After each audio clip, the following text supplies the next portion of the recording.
Yes, it's that time again. It's Spidey's Outback time, and it's time to, you know what? Roll that intro.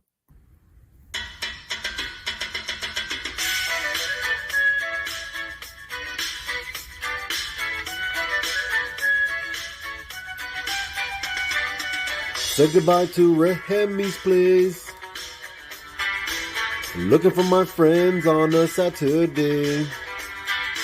Where's Fantastic Lady, Chip and Journey, Beckerman and Robbie Fat Stacks? And they're like, don't you watch MadSpidey'S Outback?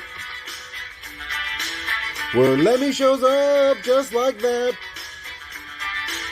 Live chat here with YouTubers. You better sub, bring a comic cover. Bow down, bitches.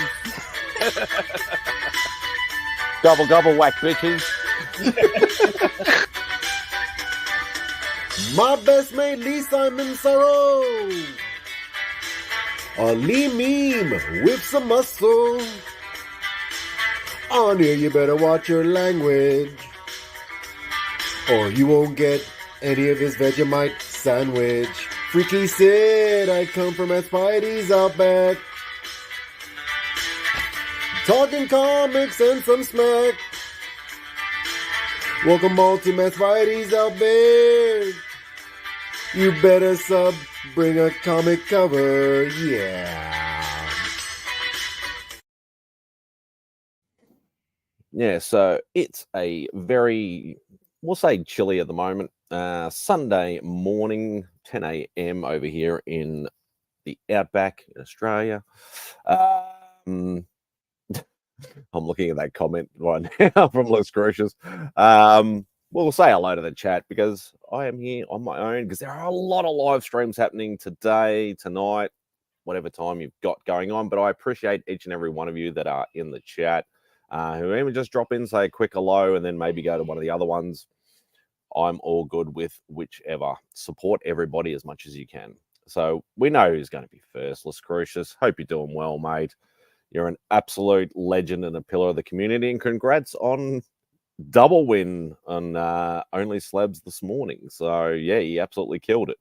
And sometimes when I find when people do the giveaway things multiple times in a stream, whether it actually resets or not, and it just gives you the perception that it does reset and then it just goes to the same person, or whether you literally do win. But regardless, fantastic win this morning, Les Crucius. Tito the Alien, hope you're doing well, mate. Robot Army. Shop for Comics, hope you're doing well, mate. Another one of my Spidey brothers. What else we got? Eli, hope you're doing well, Eli. This is the comment I was laughing at. You drive a big car like Mad Max when you have guitars. Big flames. No, I've never owned a big car like Mad Max. I wouldn't mind the original. I know a lot of people have only seen, like, you know, Thunderdome, like with Tina Turner, and they've seen, you know, Laurie Furiosa. Well, actually, that's only just coming out now, but Fury Road, should I say, with Furiosa in it.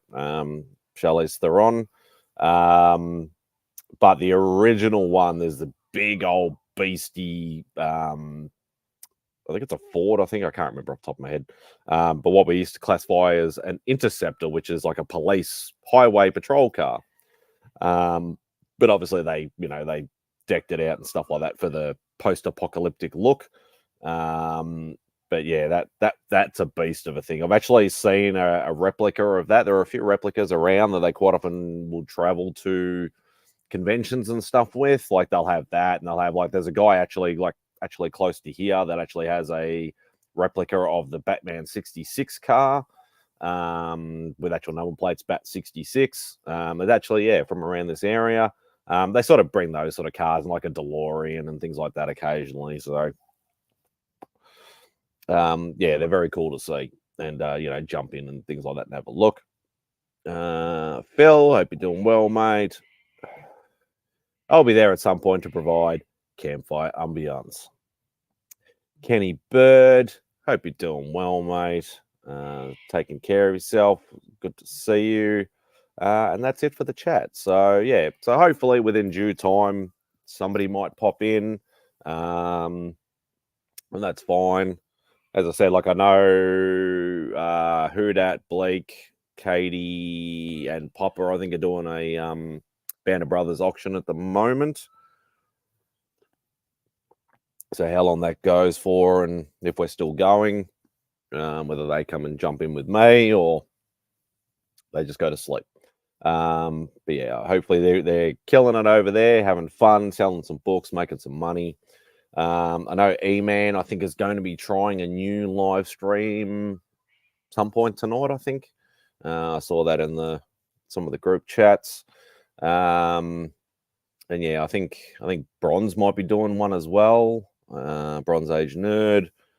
But yeah, there's probably Spine Ticks will be on. You know, there'll be a lot on going on tonight. So you're not if you're at home, there's going to be plenty to watch. So, but yeah, so I got my cup of Joe, chilling out, hanging with you guys. I'm pretty sure I think Rob will be here soonish. But yeah, if anybody else feels free to jump in, if they're not in any of the group chats that I'm in, which is not many, I will send them the link as well. You're more than happy to jump in and say hello. I need to keep an eye on my phone as well, just in case. But yeah, so yeah, whether you've been keeping up to date or not, and we actually touched on this last weekend after I had my bit of meltdown online, which yeah, we got into some sensitive subjects, unfortunately. And we got into the subject of cancer and stuff like that, but we'll put that aside. But I know because Journey was on here, Comic Journey was on here, and he was, he's still taking a break because he's got some personal stuff going on at the moment. But hopefully he's doing well. Everything's going okay with him. But I have not done much pre-recorded content. Actually, I've done one video in the last 3 weeks, which is very unlike me. Even when I'm sort of struggling a bit, I usually like to at least try and make one video per week. Ideally, I'd like to do one for me, like for my days. Obviously, you guys are a day behind unless you sort of see it the next day. I generally like to try and do one, say, Monday, Wednesday, Friday, or do one Tuesday, Thursday. A video each. But yeah, it's been hectic at work. It's just been nuts. Obviously, there's always personal stuff going on and things like that. Health stuff and all that sort of thing. But I'm trying to get into the swing of things and trying to do some more pre-recorded stuff. I'm just feeling my channel's getting a little stale at the moment. I'm not an ideas man. I know some people say just stick to what you know, stick to what you love, and things like that, which is all great. I don't want to be, trying brand new stuff. Hey Jim, hope you're doing well, brother. Yeah, I don't want to be like going outside the box too much. Like I'd like to stick to my lane. But yeah, I just feel like I'm getting a little stale at the moment. So, Carlito, hope you're doing well, brother. Pretty sure. Just let me. Just give me a sec. Multitasking here.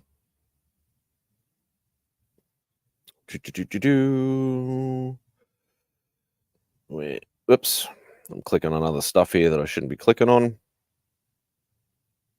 Paste. I will send the link to Carlito because I don't think he's in any of the group chats I'm in. See, Bizzle, hope you're doing well, brother. Yeah, so as I always say, hit me up in the either on IG or just chuck a message in the chat. I will not be dropping links in the chat because I do not do that. I learned from other people's previous mistakes, should I say? But yeah, more than free to hit me up on IG if you want a link. As I said, just chilling here by myself at the moment. Somebody might turn up eventually. And if nobody turns up, it's going to be a very, very short show. I can tell you that right now. But yeah, getting back to content, like for me, it's just been hard at the moment. Like I'm all in my head, having trouble doing regular content. Like I know Mark said to me from Legion last week, he's like, just, you're doing your unique stuff, you're doing your original art stuff, you're doing your statue stuff, like some people do certain things like that. But that's your sort of lane, you should stick to doing that. But I don't want to be doing those same two things every single week, because eventually I'm going to run out. But yeah, I'd like to be able to do some other stuff as well. Dan and I are going live in a bit for celluloid and scotch, so I can't join, unfortunately. Okay. That's cool. Yeah, so there's another live stream that you might want to go check out. So instead of sitting here and listening to me waffle on about boring shit, you can always go and hang out with Carlito as well. So yeah, like as I said, just struggling a little bit at the moment, just to do some regular content.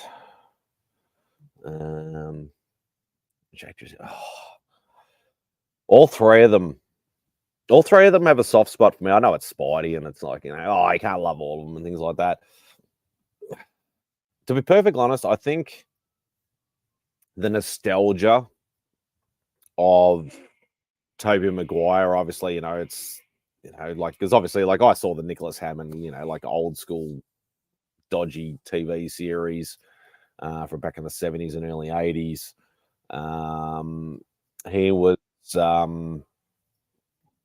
he was my introduction and Spider-Man and His Amazing Friends. But yeah, Tobey Maguire's got that nostalgia because it was the big Spider-Man movie. I liked Andrew Garfield because he had that sort of, the quips and the quick retorts and stuff like that for the villains. But Tom Holland has got the like the physical age sort of look. He looks like a young Peter Parker. We do have somebody waiting in the wings.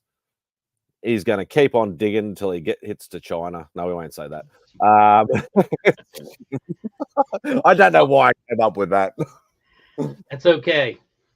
You just keep digging yourself there, a grave there, Spidey, in the ground. Just dig my own grave right now. Dig your own grave. Oh God. We're gonna see how long I'm on because there's some type of front coming in from the west that wasn't supposed to be here. We weren't supposed to get any rain, but it's like thundering and really windy. Hopefully the power doesn't go out. Like one of those. Oh, so it's not like a snow front or anything like that. It's just a bad storm front. Yeah. And where I live is so like if it makes it over the mountain and comes down my way, it's a pretty bad. Yeah, you're screwed pretty much. Yeah. I gotta ask you, is that a Taskmaster hat? Yes, it is. That's dope. I've never seen that anywhere else, but on your head. I got to get me one of those. It's not a reprint, right? There's no such thing as a reprint when it comes to hats. I know. It was the joke. I know. I got it. Bad joke. I just kept sliding with it. Yeah. What state are you in? I'm in Maryland, but see, I'm at the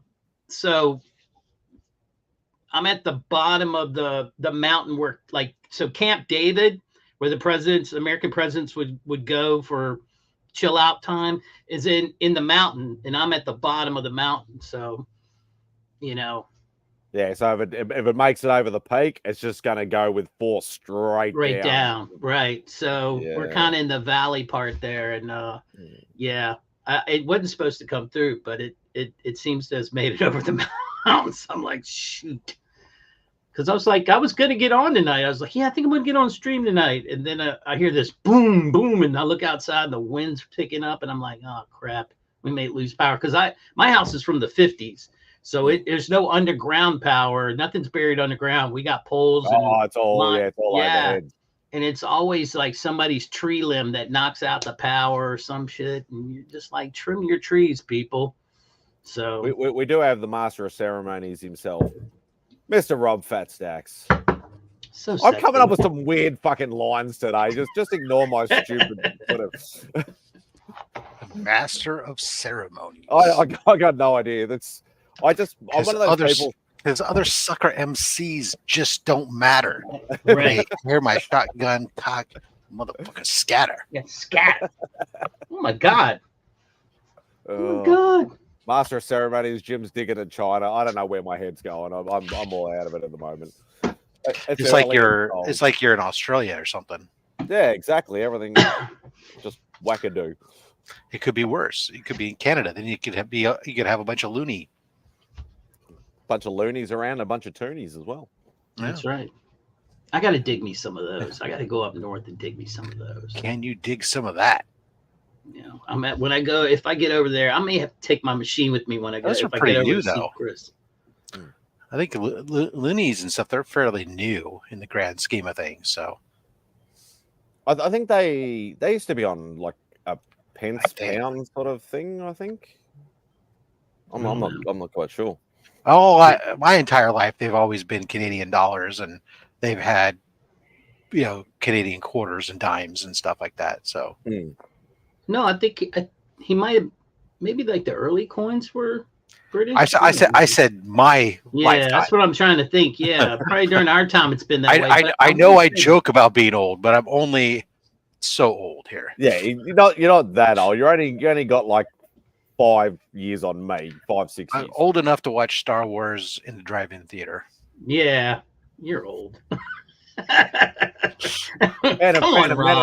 Phantom Menace. Oh yeah. We can do. No, I meant like the original. I was trying to give you an out. Phantom Menace. Carlito, I should get a generator. I just went down to saw Phantom Menace the last week. I took my son. It was showing again, so I took my son because he had never seen it because he wasn't old enough. Yeah, but that was like one of the last movies I remember standing in line for, for like more than an hour. I mean, like really standing in line. I'm trying to remember. Did we stand in line for that? The days before allocated seating. 8 hours waiting for. I mean, and there were people who had been out there for days. I mean, I don't think I did that. I wasn't like, I don't need to do that. I'm not that hardcore. Stand out line for days just to see Jar Jar Binks. I can't imagine. Well, you had power problems or something that you were they're talking about a generator. Well, I was telling them that we where I live is at the foot of the mountain. So if the storm makes it over the mountain, it's got some help, and it wasn't supposed to make it over the mountain, and we got serious wind and thunder and lightning and a little bit of rain. Very, very frightening. Down. So I also have a 1950s house, so none of the wire is buried down below. It's all on a pole. And all through this neighborhood, we have people that don't understand the concept of clearing their tree line with, our power company's like, if it's not touching, we're good. We're not going to touch it, But so it's your responsibility, and most of them don't even bother. Right. So usually somebody's limb will break off or, something or another. We lose power. So I may or may not be here too long. It just depends. I get it. I used to live up in the mountains. We had problems like that all the time. But yeah, where I'm at, this part of town, very seldom. We have it. It's happened way more in the last couple, more recently than it used to. Yeah, because most of ours are underground here, right? In this because of the airport and everything else. But there are a couple critical places where they do still go through the air. And so those are our weak links. And we've had some recently where the weak link was an issue. But so for us, I mean, nowadays it's great is that I just recently bought a bunch of these pull this out here. These bigger battery packs. Oh yeah. These things are like is that like a UPS or something? No, it's actually it's like a power bank. Like the little ones you carry around for plug your phone in. Yeah. And it's just like on steroids. And they make it. I have one that's even like way bigger that I use at barbecue competitions that I would bring out, and it runs both my temperature control units and it can charge phones and it can do all this other stuff for whiles. But I mean, so you get like a bunch of USBs and some AC. It can run AC, so you can charge a laptop or something. But actually, more of like overnight, if the power goes out, I can run my CPAP.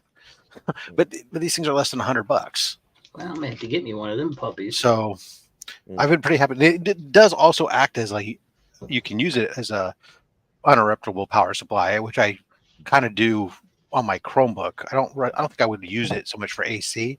This particular one is limited to like, I forget there's different size ones have different limitations on how much voltage can be drawn at any given time, what the max voltages and stuff. So you're not like, you can't use this to like power your vacuum cleaner or your power saw or something like that. But a CPAP machine or charging a laptop type thing, they work pretty damn well. Only Rob was no. But yeah, it's more around here. Here it is. It's like, this is my bigger one. It's like this size. It's got bunch of DC outs on one side, and it's got an AC on the other side, and so right on. But several of these things work great. Sorry, I was saying, so how they work great is this: is I have so much like LED lighting now around place. Like I got like this ring light, and I've got LED strip lights that are like under counter cabinet mounts and behind my TV, and some other and some pop-up lights on tripods for lighting outside for barbecues and whatnot that are all LED that run off of a USB connection. That if the power goes out here, instead of having to run and like get candles or lanterns or anything like that, we can just pop up these LED lights that we have, like the ring lights and those pop-up lights, and just plug them into these power banks, and they'll run for days off this. We can have light and stuff in the house, and it's kind of cool. LEDs don't draw much power, so almost nothing. Because like over here, like obviously voltages and stuff are totally different, across the world and stuff like that. But most of ours only sort of run off either 12 or 24 volt. So it's very, very low power consumption, and obviously they don't generate any heat either, so that's not drawing extra power as well. I'm getting into work mode dealing with electricians here. That's what I do day in, day out. That's cool. It's a lot better way to go, because like I know because we have a few of the smaller handheld sort of power banks, like if we go to conventions or if we're out playing our games on our phones and things like that or whatever like that, you need that little bit of extra power sometimes because you're not near a power outlet or a car you can plug into a cigarette lighter or anything like that, so the power banks do come in handy. I don't think I'll be carrying one of them around in my pocket, but no. The smaller ones are great for your phones and stuff. This is the bigger size when you're powering multiple devices. Obviously I have some smaller power banks that meant for like charging a cell phone, or maybe you could like on a Chromebook. Some of the bigger ones I had that you could put in your pocket will work on a Chromebook because the Chromebook doesn't require a lot of juice, but you could never charge a laptop off of it type of thing. No. Whereas these, I can charge a laptop, because of the AC outlet on it. Yeah. But they're like 30,000 milliamp hours and stuff. Where'd you get that one from, Rob? Amazon. I'm gonna have to look that Amazon. Up. I'm surprised my very efficient wife hasn't already bought that. Yeah, send me the link if you. What's great? I'll send you a link because they have them that essentially where there's a price listed there, and then they have a clickable coupon. That as soon as you go to check out, it applies that coupon, and it's like a $30 coupon or a $20 coupon from the manufacturer or something. So you're talking savings. She gets all hey, brother John, all very happy about the savings. Yeah. It's about I got a deal on it. Yeah, because we ended up buying. I can't remember. I think that brand was Signet or something. I don't know whether they're over there or not, but we bought those and we found that in the hotter weather, they tend to just die on you because they can't handle the heat. So we actually bought some bigger capacity one, like a Romos one was the brand, and we actually we ended up getting them from through a suggestion from a friend. and we got them through Amazon, and yeah, they work really well, even in the heat. Like obviously, if it's like a 40-degree day, like which is like 100 and something Fahrenheit, no power bank really works right out in the open. No. But yeah, no, they do pretty well in the normal weather. So, but no, they're very, very handy little things. So we have quite a few of those floating around. Yeah, the one I'm going to send you the link to is the one I just showed you, and so it's listed right now at $99, and then there's a coupon for click which applies a $40 coupon. Nice. Man, I still got to read this. I can't bag that yet. So you end up getting it for $60. Hey, that thing looks good. You got yours yet, Rob? The only time you'll get me wearing DC stuff is when I'm supporting a mate. That's not DC. That's specifically not. It's specifically not Swamp Thing. It's Swamp. His name is Thing Swamp. His name is Swamp Mane. Swamp Mane. Thing of the swamp. And you can tell it's a man. There's a strategically placed letter. It was a sign by Frank Miller. It's a long I. Right.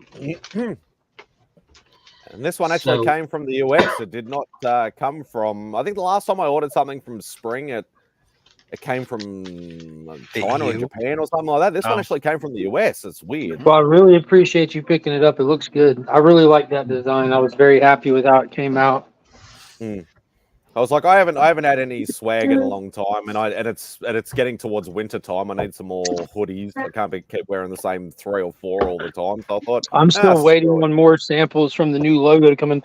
I got that one done on a hat in a sample, and I didn't like how it came out, so I took it off. But I added waiting on the hat with the new logo to come in, and a hoodie with the new logo. I put the pocket logo up for Rob, specifically for Rob.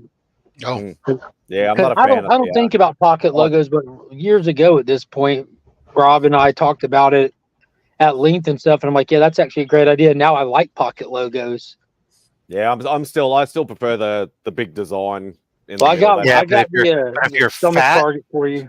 If you're fat or you're a well-endowed woman, you don't like big logos on the front. Yeah, mine are all big in the front, and when I got it, and I still wear it, but I mean, it's just. Yeah, I've. You should try the pocket logo one, then, Jim. That's what I did. I shrunk them. Either that, or you like I do the ones like the one of the comics curing cancer one right now, which is just two lines of text, and it's up higher, so it sits up higher rather than it doesn't go across the belly. Type stuff. I did notice the design on this looks like it should be up just a little bit more. Yeah, that's how all of the designs are. They won't let you bring them up higher. They're terrible. There's a limited area, and what sucks is like actually I just had the preset area is not high enough, is what it is. Yeah, it's just like the pocket logo really isn't in the right spot either. Depending upon the size shirt. But I'd have to do Comic Journey if I wanted to actually like show it off while I'm on a stream. Well, what I just did was like I ordered kind of samples that we're bringing with us to Heroes Con, and 2 out of the 3 samples I ordered, I had to reply back to them and tell them to send me new samples because they were off. They were either like askewed or they were off center, or there was something wrong with the printing on it. And I was like, oh, I took a picture. It's like so obvious. I was like, did anybody even look at this before you tried shipping it? You sorry. Sacagaweas. That's what you get for buying samples from CGC. No quality control. It'll be interesting to see how long this one lasts, because I know my DJ stick around one, like that is like, it looks like somebody's gone to it with a knife. So turn it inside out when you wash it. Turn them inside out. I do. But the problem is because they're printed. I think you went with mommy. So the spring, it's physically printing on the cloth rather than a silk screen, so it doesn't last as long. But the best thing you can do is you can turn it inside out and stuff. But that's part of the trade-off for being able to do one-off production on demand or at a reasonable price. Because if you try silk screening for also it's like, instead of paying $25 to $30 a shirt, you're paying $45, $50, or $60 for a shirt. Yeah. You know, so yeah, it starts getting up there. Or what ends up happening is we end up having to order a crap ton, put them in our house somewhere, and sit on all this inventory and hope that someday somebody buys it. Yeah. Yeah, I want to get a C3 shirt. I need to hurry up and order that because I don't know if that'll make it in time now for Heroes. It Just might, hit if a you different order- tab real quick, Jim, and order it now, and it should be there in time. As a matter of fact, you should order like 2 or 3 just to play the odds. Separate orders, of course. I know. When obviously I'm in a different different case, but when I ordered mine for last year's October event, mine literally I'd ordered mine like 2 months before, and they turned up 2 days before that weekend. Yeah, that's yours is a different beast. Yeah, that's what I mean. So like the samples I order, like usually when I do it, the stuff goes into production like within 2 days, and then there's the shipping. The only one that was like long of all the stuff, long duration when I ordered these things for the Comic Screen Cancer for these samples for the booth was the ladies T-shirt. That's a specific woman's cut shirt that took longer than all the rest. The generic Comic Screen Cancer shirts, super quick. But anywho, I just want a Rob. I need to get a Rob's Fat Stack shirt. Interestingly enough, they're available at the same place. Same place. As a matter of fact, you need to get a Legion shirt as well. And you should wear all 3 and a DJ shirt. Wear all 4 shirts at the same time. That's how you truly support. I already have a DJ shirt. He was the first one I ever got. I had his first, and then I got Remy's, and that's it, really. I think. Yeah. And I got a Taylor. I got a Taylor shirt. 6.0. I've got stuff from DJ, from Rob, from Mark. I like that and hoodie, and the limited edition Remy T-shirt. I don't think I've got anybody else's. Well, there's not many other people's. Like, I got the limited edition Remy shirt. And somebody looked at it the other day because it's got like the chainsaw. He's like, "What is that?" I was like, "It's a YouTube channel." And obviously, I've got a couple of C3 shirts. So. There you go. You can get the Comic Vet only slab shirt, of course. I only buy ones that I can get the big logo on. I got a big logo one for Ben Parker Comics, and I have that one too. I think the Dr. Von Hoot one he sent me was a pocket logo, but he sent me like one for his size, not my size. So it's a sleep shirt at best. Yeah, maybe one day I'll get off my ass and actually do have some kind of merchandise at some point. I think stickers would be the good place to start at least, but yeah, maybe one day. Well, you need you need stickers, Spidey. Send me your file.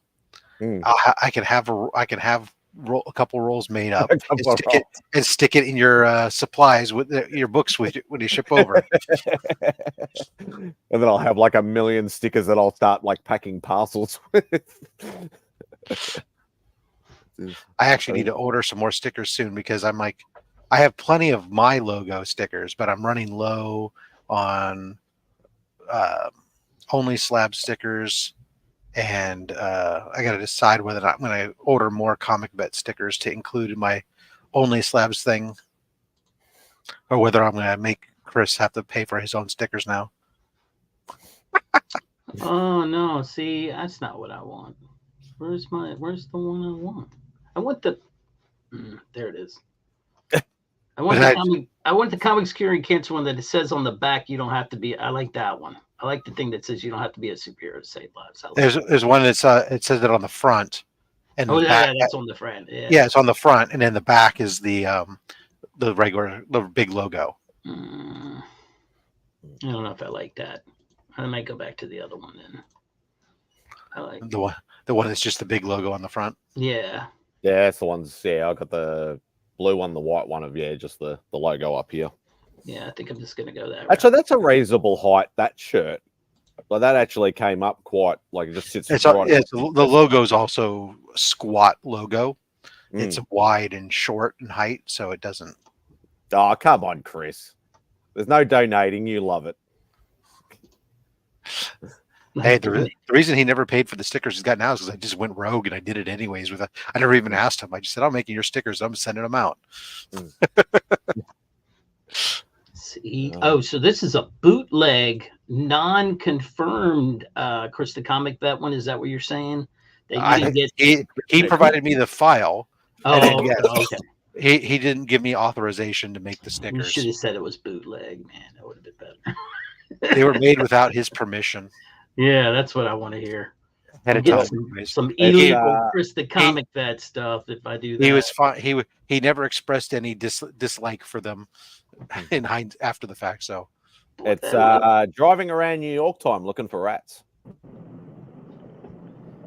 What's going on, Izzy? How you guys doing? How you doing? I do good. You know how I do. Do I? Yeah, you feel it. Anyway, what's going on, fellas? I'm ordering Talking t-shirts. about merch. Yeah, I'm ordering t-shirts, and I'm trying to figure out which one to get. Get me either a 2XL or a 3XL, depending on how it fits. You know what I'm saying? Yeah, I don't know how these are going to fit. I've never bought from Rob's, but they're the same as mine, I would think, right? I mean, if yours are on spring, then yeah, it's the same thing. Yeah, if they're on spring, yeah. Yeah, I learned that mistake with the hoodies, because when I ordered my stick around hoodie, I ordered an XL thinking, well, it'll be American sizes. They'll be sort of decent. They won't be the little, type sizes. And it still fits all right, but it's a little bit tight. So with Marks, I went for the 2XL, and that's just nice and loose and worked quite well. So yeah, I think that's also how I would describe Simon: nice and loose. Wow. I have found their hoodies. Yeah, I like them a little bit larger. Yeah, I don't like it to be too huggy. Just nice and loose, as we say. Yeah. The worst is I remember one time ordering a baseball jersey from China or something. And it was like, and it came and it was Chinese sizes, and they didn't tell you that. So it was like, even though I had ordered like a 3X, it was like, okay, I gotta give that to my scrawny son, and he could barely put it on. That's why some sites have the actual the measurements. Yeah, you don't necessarily know your measurements, but you can sort of tell. You go, okay, yeah, I'll just go that extra size up just in case. I always go an extra size up because everything fits me just fine from my chest. It's where it gets to the belly area that drives me crazy. If you know what I'm talking about. You guys with bellies, you know what I'm talking about. Yeah, and then you got to reach for something, and all of a sudden you just look like you have a crop top on. Yeah, it's like that's the reason why crack is out. Hey, Rich. Yeah. I got the same problem when it comes to pants, though. Same issue. I'm of a certain height requirement, so I always have to cut. I always got to get a tailor to fix my inseam. So I hate it. Absolutely hate it. Do you have a promo code, Rob, where I get like 50% off? 50% off. Members. Gold Digger Jim. Yeah. Members. There's a discount code for members. Well, I'm a henchman. I'm not a goon. Yeah, henchmen have a membership discount. You should be able to go to the perks, and you should be able to see the discount. Oh, you mean at your okay? Or just do what I did and don't enter any discount code, so they get the full whack that goes to Comics Curing Cancer. Shut up. It's not a. Let me explain that to you. Shut up. Hey, I'm paying more because I'm paying Australian prices plus shipping, so I paid like $50-$60 per I'm t-shirt. trying to read here. I put it. How much is the shipping for a $20 shirt? I think that's what it is. So I would put that in the promo code, I guess. I'm gonna put it up. Oh, don't. Into your address. So Simon, how much is shipping for a $20 t-shirt for you? The shipping's actually with spring. It's actually not too bad. Because this hoodie came from the US, like I said earlier, which is weird. usually comes from closer, but I think it only cost me like $20 or $22 or something for a jumper. So a t-shirt would only be about 12 to 15. So it's actually pretty good. 12 to 15 for a t-shirt? Oh my goodness, that's like, it's almost double the price. Well, half of the price, right? Pretty much. If Yeah, because it's to 20. send a Gemini like regular US post, depending on what part of the country, like from New York, for argument's sake, it'd probably be like $30. So I'm actually getting like a hoodie for like cheaper than that. So they actually got pretty decent shipping for my side of the world anyway. It'll be a reprint shirt. Yes, we've already done that joke, well, Paul. Well, I know they do things on demand, right? So it's like they make them on demand. So if you make the order, then they'll make it instead of having a certain stock in place, right? Yeah. So that they have warehouse in different parts of the world, or all the warehouses in our United States. They do, but no, they have some facilities in different locations, especially, but not all items are available everywhere either. So most of the items are available. They either come out of the EU or they come out of the US, but they have a few things that sometimes come out of Asia. Yeah, because I think I've had stuff from spring come out of US, UK, and I think China or Thailand or somewhere around, like in Asia somewhere. So I've had a few, multiple sort of location ones, and whoever's obviously probably got the, they just chuck you in a queue, and wherever you hit next in the queue, they probably just allocate it to a region and then just send it. Okay. What the hell? Thumbs up. I got a Chris. I got a Rob. I got a C3. I'm good to go. Nice. And I got 5% off for being a hitchnet. Hot dang. Ooh, congratulations. I think this is hilarious. In Mexico, it's like, it's summer and it's warm. It's near the equator. They had such a hailstorm. They've got several feet of hail. People are out there shoveling hail like it's snow. Mm-hmm. Oh, wow. Global warming, baby.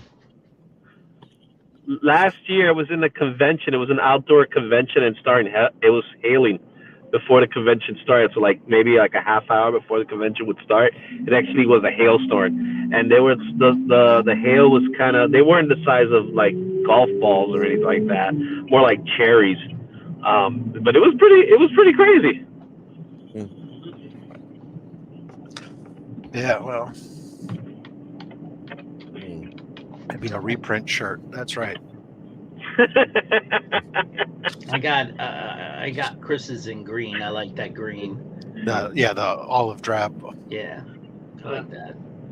So I was really impressed with I'm so used to black it's the default color on most of them, right? And you can only have so many color options. So I'm always trying to what looks good with that logo type thing. Mm-hmm. And I was really surprised when I saw Marcus wearing the one that's just got the logo on the front in that Kelly green. How damn good that looked. That when I went to order samples for the C3 booth, I ordered it in Kelly green for our sample at the C3 booth. No, not that green, not that dark forest green. That the Oakland A's lighter than that, because that's that sort of that's dark. A forest green versus the Kelly green is a much brighter. If you think of for me, I think of the Oakland A's, but more like a green screen type of thing, or more along the lines, the color of what you would get with a green screen. Like a street sign green. Which would be great, because then that means you could wear that shirt and you could green screen project onto your belly or whatever you want, a little baby in your belly. Look, I'm pregnant, or I ate that baby. I ate a baby. I ate a baby. No, baby. I don't know. I'm not a big fan of the white shirts. I like colored shirts. Yeah, I don't like white, because white. Look, I'm a larger man. If I have a white shirt on, invariably somehow food spills on it. Yeah. Even if all I've done is put it on and walk down the hallway, by the time I get to the kitchen, food will somehow be on that shirt. Preach. Preach. Sauce, man. or The some pizza other sauce, stain. man, is You the just worst. looked at something and it jumped on. Exactly. Like I have Yeah. one white T-shirt in my entire closet of stuff, and it was like because it was some Star Wars shirt. I was like, "Oh, this is so awesome!" And as soon as I bought it and I wore it the first day, I was like, "Why did I buy this? This is the dumbest. I know better." Yeah, I know exactly what you're talking It's like about. saying, "Hey, honey, I know we have a 3-year-old and a 5-year-old. Let's get white carpets and white furniture. That sounds like a bright idea." Yeah, Yeah. I know exactly what you're talking about. I don't like wearing it myself. Hey, Like Durs. I have one T-shirt. I have one white T-shirt. I got one white dress shirt, and that's it. Yeah, That's white dress all. shirts. I have several white dress shirts, but even those I don't. I prefer not to wear them. I prefer to wear the light blues or the stripes or other stuff. Yeah. But sometimes there's certain applications though where a white dress shirt is required. Yeah. So Yeah, for me, it's like it's gonna be a black shirt or a navy or a charcoal. It's gonna be all dark colors for me. Dave, how are you? Oh, very well, Rob. How are you? I am Ducky. Is that positive or negative? So what does it mean to be Ducky? They're all just loading. It's just like being peachy. Yeah. That's good. I'll take that. Too much No. NCIS, Rob. That's how it reaches out Too much, here. too much NCIS. No, it has nothing to do with NCIS. Oh, okay. Ducky on there is a person, but Yeah. no, it's an old expression. I don't. You'll apologize. I'll apologize in advance. I am actually, as I'm talking to you and as I'm on the stream, I'm waiting a video for auctions to end. All right. Multitasking. There's nothing wrong with that. Don't apologize for that. I'm doing the same thing. I'm making bags of boards. He's buying the shirt. I'm driving. I'm making a fire. Okay, so here you go. Somebody's making a fire. Rob is quacking. I looked it up to try to figure out where did I pick this up from, because somebody asked a question. I was like, understanding where it is, because this guy gets asked all the time, "How are you?" and he tends to answer saying "just Ducky," and gets again weird reactions from people who don't really understand what it is and where it came from. And it's mentioned that as a kid he was watching Night Court, and Moose always used to say it. And I grew up watching that show, so that's probably where I picked it up too, from Night Court. But Doggo? Can you be any louder? Barky. My dog. About to blow up Ohio But it's a British phrase. with the Ducky. campfire. Yeah, Ducky. Yeah, but it's used in a different way. It's just a sarcastic way of saying I'm fine. This right here. Gold. I Gold, muted you, gold, Durs, gold. because there's a lot of noise coming. Nice. I muted myself. It's Okay. $2.99, and it's something different to read other than just the superhero stuff, and I'm loving it. And it's McFarlane. Yeah, Beck ended up having to drop. She dropped that and Rat City because it's too many covers, too many titles. And she's trying to pay for a car that she literally just picked up, and too many. Yeah, trying to do Spawn and all the covers is very, very hard. Even over here, when we're getting limited amount of covers, it's still very hard. Yeah. Well, I don't do Spawn, but I know that this is in the Spawn universe. I just don't. I don't read Spawn, but I'm reading this.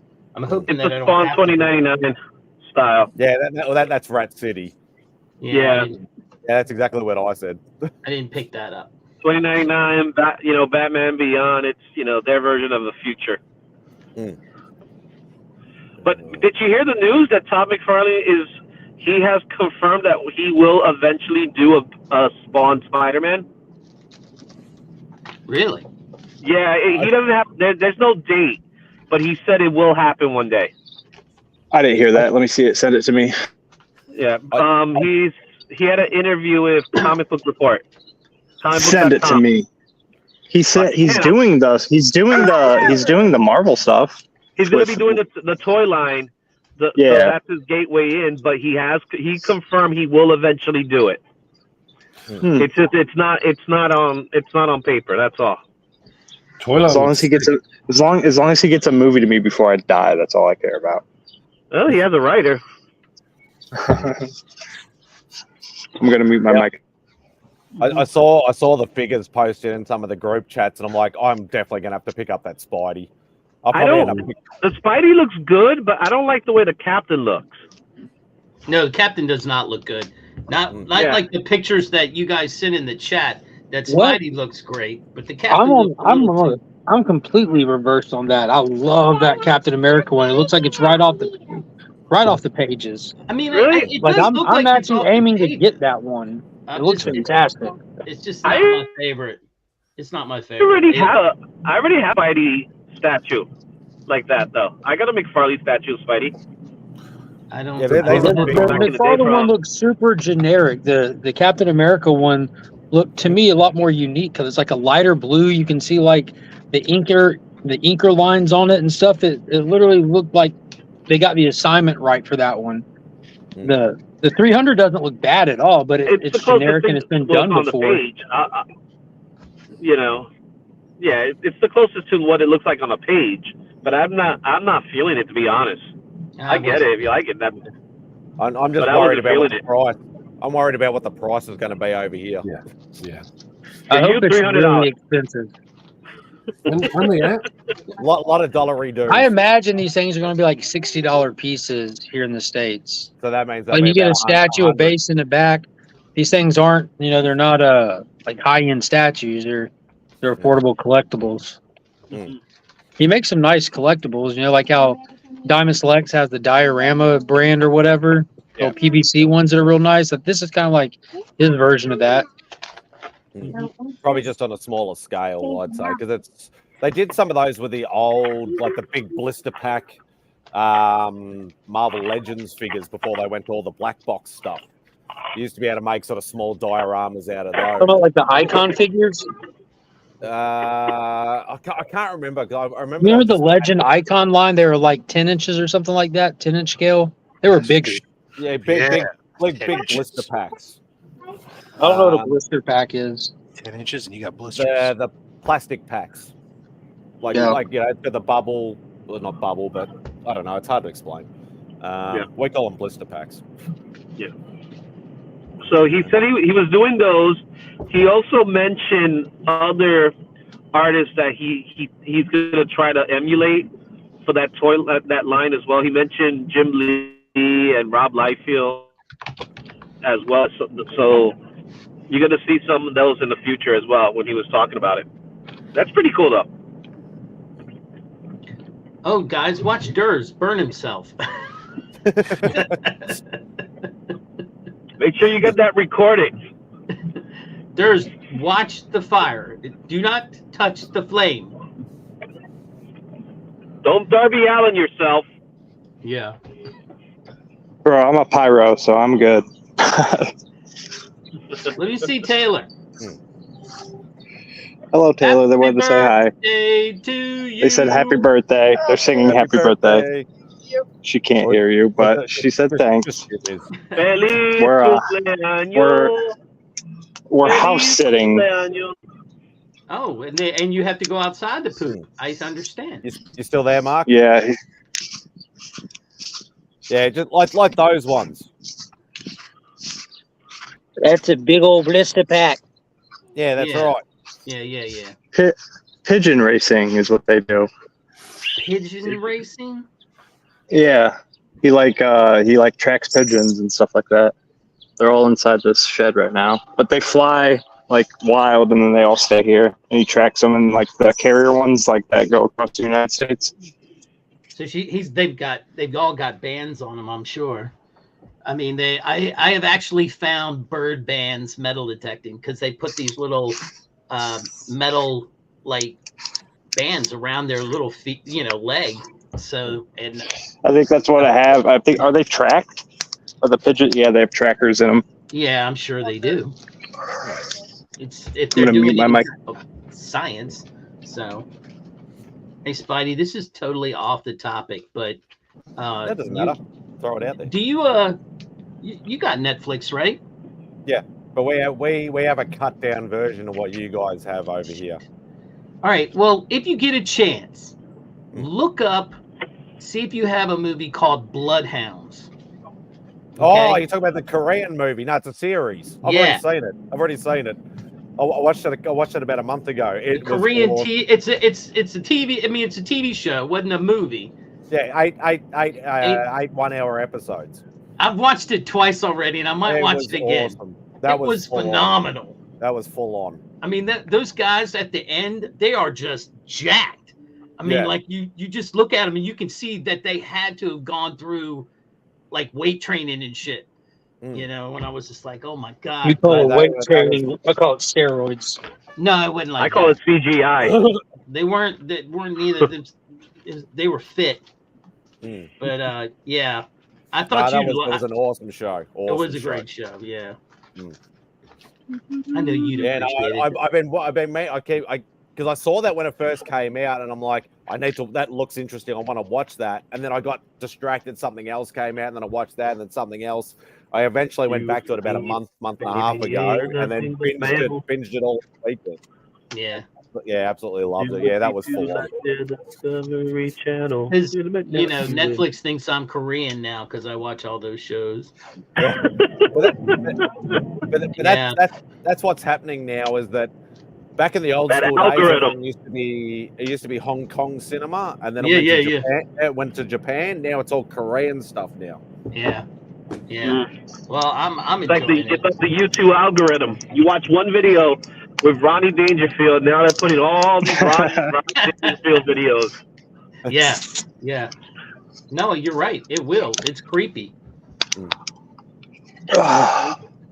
Luckily, I stick to comics and what are you reading, Mark? Detecting. Mark Millar stuff? Yeah, I just finished Magic Order Volume 4, which is the most recent one. Phenomenal. So good. So freaking good. We got two left, right? Yeah, I'm on not just this and Empress. I don't own Empress. I have to track one down, and that'll be Miller World complete. Nice. Like, no, not complete, because there's the Hit Girl spinoff standalone stuff, but he didn't write those. You know, it's like there's been just a very few that have spun off that he didn't write, like Kingsman Volume 2. Put this in. You can listen to Hit us. Girl. But I'm going to check those out. But this and Empress are the last books. That's like 24 trade paperbacks to complete the Miller World. Well, more than that, because there's some stuff I have on floppies, but roughly 26 to 28 volumes of stuff. Empress ran that long? What is it? Empress ran that long? 24 books? No, Empress is only one volume. That's what I said, for the entire Miller World. Yeah, like most everything is only one volume, but Magic Order has 4. Jupiter's Legacy has 5, counting Circle in it. And there's like Kick-Ass has 4. The OG Kick-Ass, because you have Kick-Ass has 3, and Hit Girl came between number 1 and 2. And that's American Jesus had 3 volumes. They're only like 3 issues apiece. Yeah. But dude, like everything this guy touches is just amazing. Yeah. Like the little I have read, I have fully enjoyed. He's in a league of his own. He's doing his own thing. Like, it's not even fair to compare the Miller World to other stuff. It's just, it's such his brand and his style is just so good. And the structure of Magic Order just blew my mind. Because I've been binge reading all of them. I buy them in like clumps.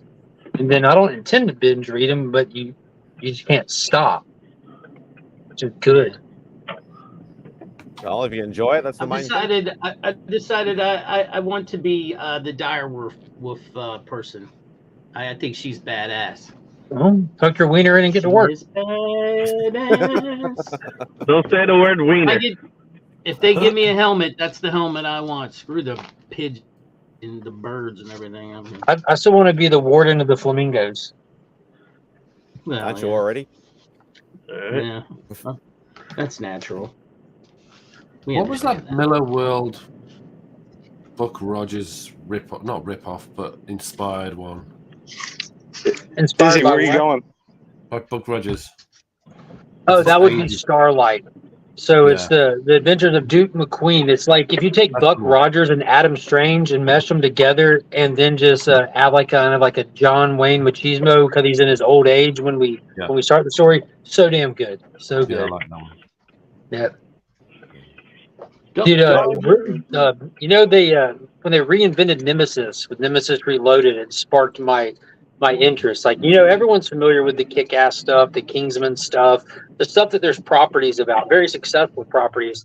But it made me just want to dive in farther. And I read Nemesis Reloaded, and it was the opening of it, the forward that Mark Millar wrote, or Mark Miller. And he talked about how out of all of his properties, everything he's done pretty much has been optioned, has been picked up, it's owned by somebody somewhere. Now it's all at Netflix.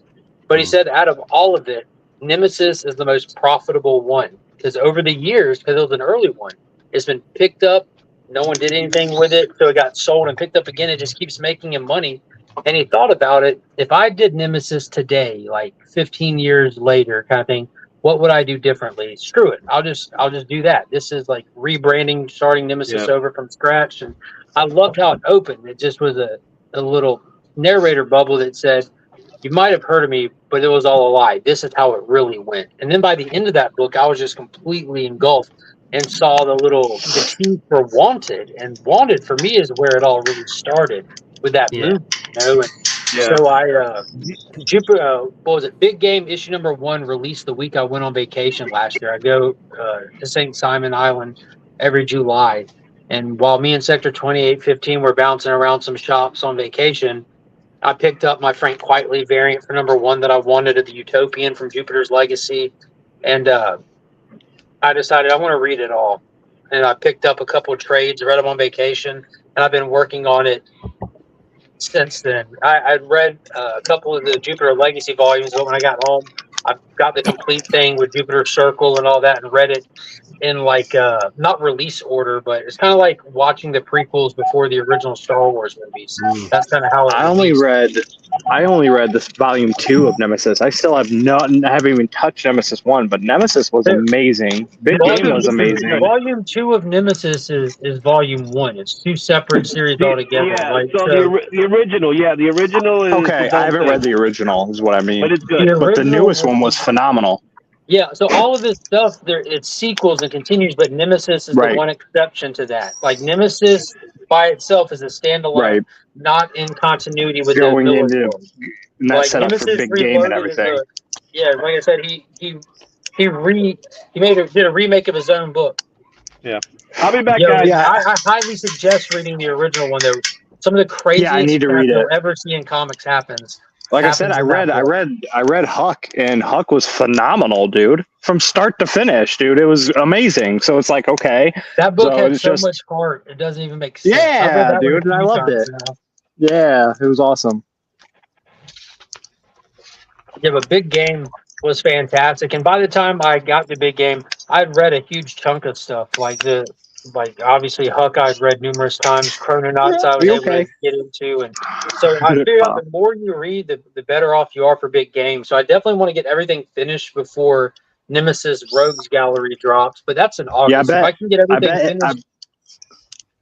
I was going to say reading everything and then reading Big Game, I think would be incredible.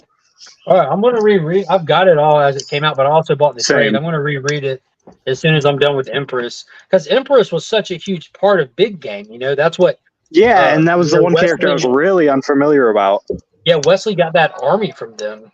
Mm-hmm. And then I remember reading Huck now. Now it means more because in Big Game they drop a nuke on the dude. They nuked him. They were afraid. Yeah. Nuked him with a baby polar bear in his arms. Yep. But my favorite thing still is I don't know why, it's just Jupiter's Legacy. That hits so hard. I don't know if anyone else. I has like read the show. The show was cool. I remember when that came out. It was dope. I have not read it. A lot of people didn't care for it, but I liked it a lot. That Netflix show though just killed it. Like it was terrible. They can't get anywhere near the level of like just depravity the book is. But I think that they hit all the important pieces. And what I really liked, like the Jupiter Circle aspect of the book, which is the flashback with like the first generation of the heroes. Like I like that in the show, the flashback pieces and everything, and them like going through the trial and tribulation of thinking that he's crazy and discovering the power and everything. I think they did that some pretty good justice, but I don't know. I like the questions that it raises, and it's just fun concepts that you're playing with. It's definitely not as fleshed out as the book by any means, but they were banking on more than one season, I'm sure. Yeah. But Miller's, they got Super Crooks. Like it's crazy. So he did like the live action stuff for Kick-Ass and Kingsman and Wanted on the big screen. He did the Jupiter's Legacy live action show. He did Super Crooks, which is like 8-episode anime, not just animated, but anime. And then he adapted American Jesus on Netflix, but he did that in Mexico. Like it's made like first and foremost for Mexico's Netflix. So it takes place in Mexico. It's Spanish as the first language. So it's cool how he's pointing out that he does have a worldwide audience and he's playing to everyone. Yep. But the next thing that he said got slowed down because of the lockdown and the strikes is Magic Order is the next thing coming that they're working on. All right, okay. That's coming to Netflix, is it? Yeah, I don't know if it's going to be live action or animated. I hope to God it's live action. I hope it's America produced because he does that. You can get some seasons out of that. That's like that'll catch a lot of people's attention. People like Magic, and it's just so interesting. If they just a lot of this stuff isn't adapted super duper close, but if they get as close as you can to it, the closer you get, the better you'll be. Nice. Rob, I missed the announcement. Did you do it yet? Oh, for Heroes Con, what the first? Yeah, we did yesterday. We did it today during Only Size, but we can do it here in just a second. Hold on, let me get my stuff prepared because I don't have. You put him on the spot. Rob's never prepared. I didn't mean to. I missed it. I don't have stuff uploaded. I don't get up at 4:30 in the morning, as you know. Yeah, I'm doing the slab show. To that point, if anybody would like to share this out on their channels, please reach out to Rob, DJ, or myself, and we can happily send you these images in email or on IG where you can save them. They're beautiful images, not made with AI, despite what Instagram automatically. While you're talking about that, Mark, send them to me because I don't think DJ can send them. I asked DJ yesterday, but I don't think he's home till tomorrow afternoon. So if you want to send them to me, your hard stance on AI. That's facts. That's facts. That's facts. Oh, go ahead. We got a live tomorrow. But yeah, I need any new slides always. So the main thing is, first of all, this is to be sold exclusively at Heroes Con. You can't reach out to us and ask us, can I order one? What else? It's exclusively sold at Heroes Con. If we don't sell out at Heroes Con, we'll make some available. But it's a Heroes Con item exclusive only. So if you want to be sure you get one, reach out to a friend, not Mark, not Rob, not DJ, and ask them if they'll take care of you.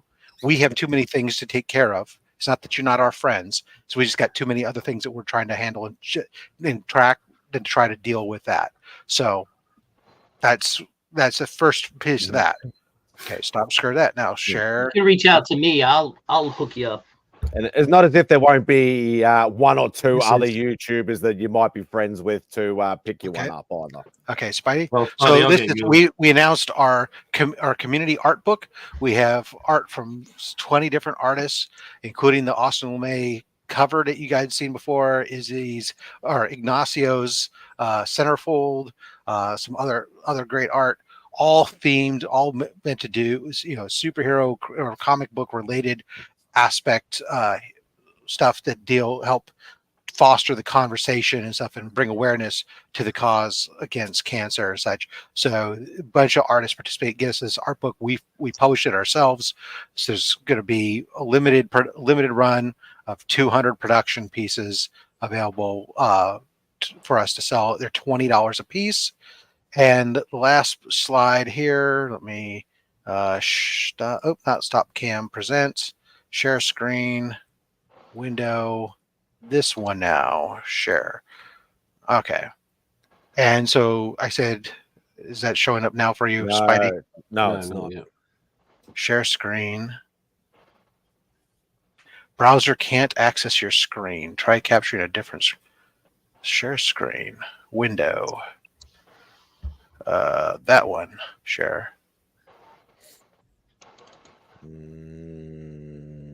Nope. Nope. That's Fucking weird. Streamer. Let me close it and reopen it. Hold on. Yeah. I was gonna say it worked for the first two fine. Yeah, that's why I'm saying. It's just. Come on. Share screen. Now it won't even let me choose to share.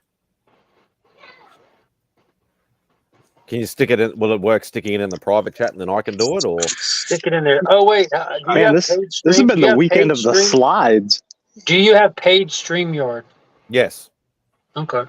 Wouldn't be able to put 10 people on if I didn't. I didn't see 10 people. That's why I asked. Whoa. Well, you're two, so yeah. Why You've I been on here. You've been on here with 10 people though. Yo, where in the fuck are these images, Rob? Where's Rob? Hey, On this goddamn Google Drive. Now his device isn't connected, so I can't get him on. He's gone and connected with his IT support. Where's Chip Gettler?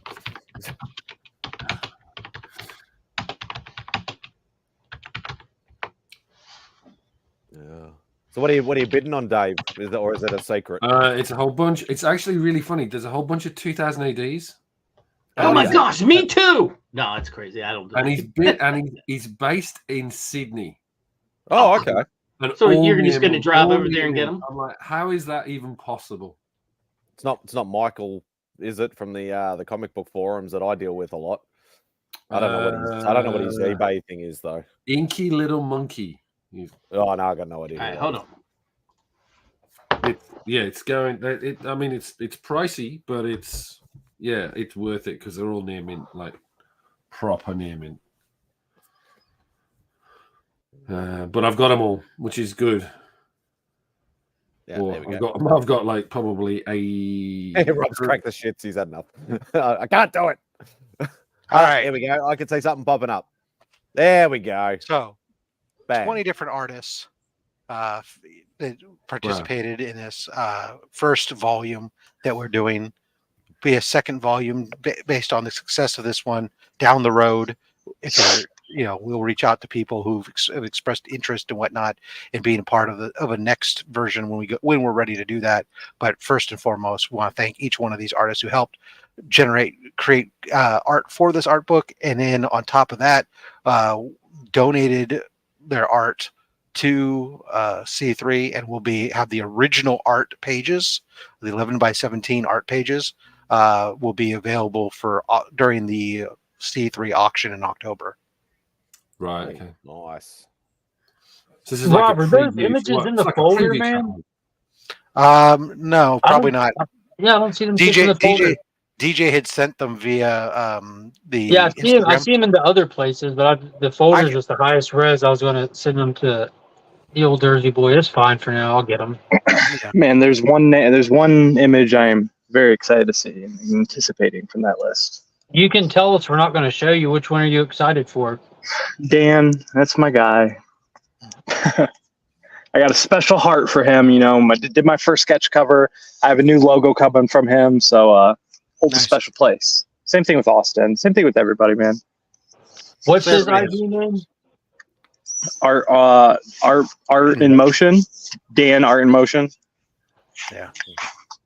He was the one that at first when we reached out to him, we had a different Art in Motion, and they they weren't responding. Yeah, same. Dude, that was the first thing we complained about that when we first started talking. I just got a photo from you, Mark, if you sent something.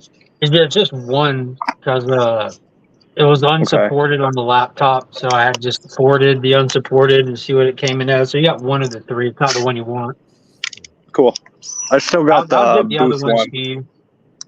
Okay. Appreciate. See, I'm gonna hop off here and just send them real quick. Oh wait, I'm still on here. Nice. I think that's good. I live in a legal state, by the way, YouTube. We don't Who's in a legal state? What? We don't over here. Yeah. You got a too. legal You too. state? Yeah, I live in a legal state. Sorry to hear that. It's nice. Stays pretty hazy. Well, you live in Ohio, right? Yeah. Right there, you got him. Thanks, man. I just got those. Ohio. Izzy, do you have the images? You have the images, yeah. Images of what? To share out Oh, yeah. You mean the C3 stuff? the art book images. Yeah, the C3 stuff. Yeah. Since I was super busy all weekend and missed the Legion a little bit, who did the Mr. Freeze one? That's Taylor Winder. Yeah. Okay. And then Iggy's is the big Superman one, right? Mm-hmm. Yeah. Yep. Michael did the Nick Rushbrook is the Godzilla one on there. Who's the Nick Fury? Oh, that's Crazy Morse. Yeah, Scott. Oh, that's nice. Rob's Yeah, brother. dude. Yeah, man. Like he does phenomenal stuff. I love watching his stuff on Instagram, man. Yeah. He's phenomenal. He's a professional artist and cartoonist that worked for Pixar for the last 19 years. That's awesome. Yeah, he goes live all the time, and I just love just watching him sketch and draw and stuff. It's Rob's estranged cousin. It's his brother. Is that really your brother? That taught him how to barbecue. No. Oh, I was going to be like, wow, that's awesome. No, we went to high school together, but we're that's wild. Yeah, he lives up in Oakland now, but he's but yeah, we went to high school together. There was him, there was me, and there was one other. There was like Katie Morse that all had the same last name. None of us were related to one another. That you know of. Ancestry.com didn't exist back then. There's a 73% chance you married a relative. First of all, I married none of them. Secondly, we've discussed stuff, and I actually do a lot of hereditary stuff. I know based on what information I got from them that it's completely not different. There's lots of different Morse family names. I do have to say I love the Godzilla on that brand, by the way. The Godzilla is nice. Because I was actually part of a Morse society that focuses on 5 different Morse families that all arrived in New England before the Revolutionary War. Nice, like a little cult. Yeah, and they did all kind of DNA testing to see whether or not any of them were related and whatnot. Mark went to high school with Jeff Johns. Jeff Johns wishes we went to high school together. Yeah. I saw the interview. That's actually true. He said that. It's official. He really said it. Oh no, you made a huge mistake. We got a stack today. Oh, I'm just looking through these messages and realized you made a huge submission mistake. When there's a natural break in conversation, Spidey, not interrupting conversation to do I was just putting you into the position. That just got it. Fair enough. He's putting you into a position? Okay. Did I hear that correctly? All the not new to positions. this. He wants all the positions. Oh, cool. Rod. Yeah, that's what I'm talking about. Mind out of the gutter. Yeah, it's in the sewer. With the alligators. We don't have alligators. That's a myth. It's too Crocodile. cold. It's not cold over here right now. It's in the 70s. It still sounds cold. It's getting cold here. Yeah, that's why I got the hoodie on. Mark is keeping me nice and warm. Ooh. Today was cool. Yesterday we hit nice like here in Ohio. 80 something or something like that. Yesterday we were like 86 yesterday. It's like 80, high 80s, almost 90s. 86 for you, Spidey, is 30 degrees. Yeah, Thank you for that's warm. That's warm. Depending, but we would have humidity, whereas he wouldn't probably. with humidity. Yeah, we had high humidity. See, for 2 weeks me, time, what's the temperature going to be in Charlotte? So for me, like the other day, it was like around for you guys like 24, but today all of a sudden it's like 18. And 18's nice. But it's going to start going back up again, and by the end of Is that a bomb about to go off? Somebody about to by die? the end of next week, I'm supposed to be That's around the car. 30. Wow. The beeping sound? Yeah, it sounded like a bomb was about to go off. No, don't say that around where I'm at right now. Man, You only get the weather so far out, but right now, over the next several days, okay, so it's gonna be around that, so it's not too bad. It's gonna be around 28 on average is what it's over the next 10 days. Charlotte's fairly got a lot of humidity too, doesn't it? yeah, it's gotta be nice. Later, Mark. Have a good night, player. Later, boo. Thanks, brother. It's 65% humidity right now. As long as it doesn't rain, bro, that's all I care about for us walking back and forth. It's not brutal. How far are you from the hotel? Just like a block, but I'm just saying, just in general. I mean, you still got to walk across the street, and you don't want to be carrying. Oh. Well, you're driving. I got to take an Uber every day. Oh, you're that far away? Where? But I'll be Ubering. I'm literally like less than a block away. I'm by the. Yeah, so when you come, Rob, when you come in from the western entrance, we're gonna come in from the other side entrance. Yeah. That's where our hotel is. I'm gonna be by the airport. That's where I'm staying by. Oh yeah, that's far. Gee, that is 3 miles. 3 miles is nothing. In the city, though. 3 miles is nothing. I mean, you do live in New York. Yeah. 3 miles takes 3 hours in New York to drive.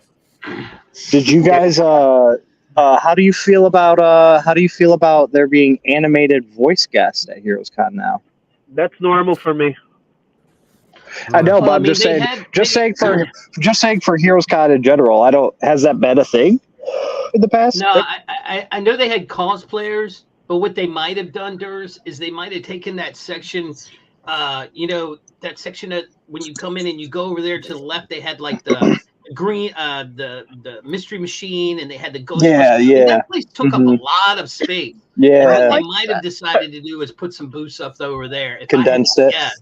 Well, it's the one, I forget which booth it is. I don't know if it's Unknown Comics or who it is. I don't think it's them, but it's the voice actor for Storm from X-Men 97 and the voice actor for Jean Grey. So I'm taking my X-Men 97 book and getting it signed by both of them. I was thinking about cracking my X-Men Adventures. Yeah, that'd be dope, man. Because I have it. The one I have is signed by Cal Dodd. So it's maybe worth it. Do it. Yeah. Mm-hmm. I say do that. Izzy, you just don't understand. What I don't understand. I don't know what you're talking about. What I don't understand. What is Chris talking about? Izzy, you just don't understand. Don't understand what? What's not to understand? Parents just don't understand. Maybe the luxury of staying across the street from the con, because that's what we were talking about. I don't know. He's talking about.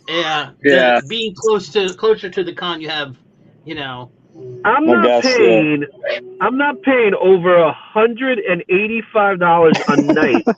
Either am I. Sleep across the street. Either am I, because I reserved my room early. Yeah, I was gonna say, if you reserved your room early, it was like what, $150, like $130 or something a night or something like that. It wasn't too bad. Actually, there was a situation happened. Let's just say that much. We'll leave it at that. A situation happened. It's a fine. Situation happened. The situation from Jersey Shore. Yeah, not that guy. It's fine. You do you. Because you know what? As long as you're there, Izzy, and I get a hug. That's all that matters. You want a hug? You get a hug. I'm a hugger.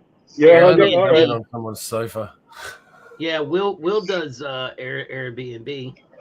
Airbnb is actually pretty cool though. If you had like a good group of people, you could have done it easily. Yeah, that'd be nice. Yeah, we're staying at the Hilton Home 2 Suites. Is that us? Those are pretty nice. No, we're not at the Home 2. We're at the Hilton Family, I think. No, the other one. The Hilton Uptown. Uptown is the one we're at. We're at the Hilton Uptown. JW Marriott across the road. It was great last year because you'd literally get breakfast and you'd walk in and all the artists are in there having breakfast. Right. Yeah. Right. That's why I'm at the Westin again. Yeah, I mean, I just wanted to change the scenery. $40 for that breakfast. I do that when I go to Baltimore. Yeah, it's in the club lounge, so it was like free. But yeah. Yeah. So the Westin Well- is the closest hotel to the venue, isn't it? Yeah, No, I mean, it's- Weston and then one I am. They're all one around it. Yeah, they're all around it. It's one of the closest to the main entrance. Yeah. Ah, okay. Yeah. I come in the other entrance is what is where I'm at. What? Again, I'm With that, you just can put it in there. with regards to closeness. With regard, Yeah, that's all. Yeah. we're all going to be mobbing from all angles. It's also the hotel where most of the artists stay.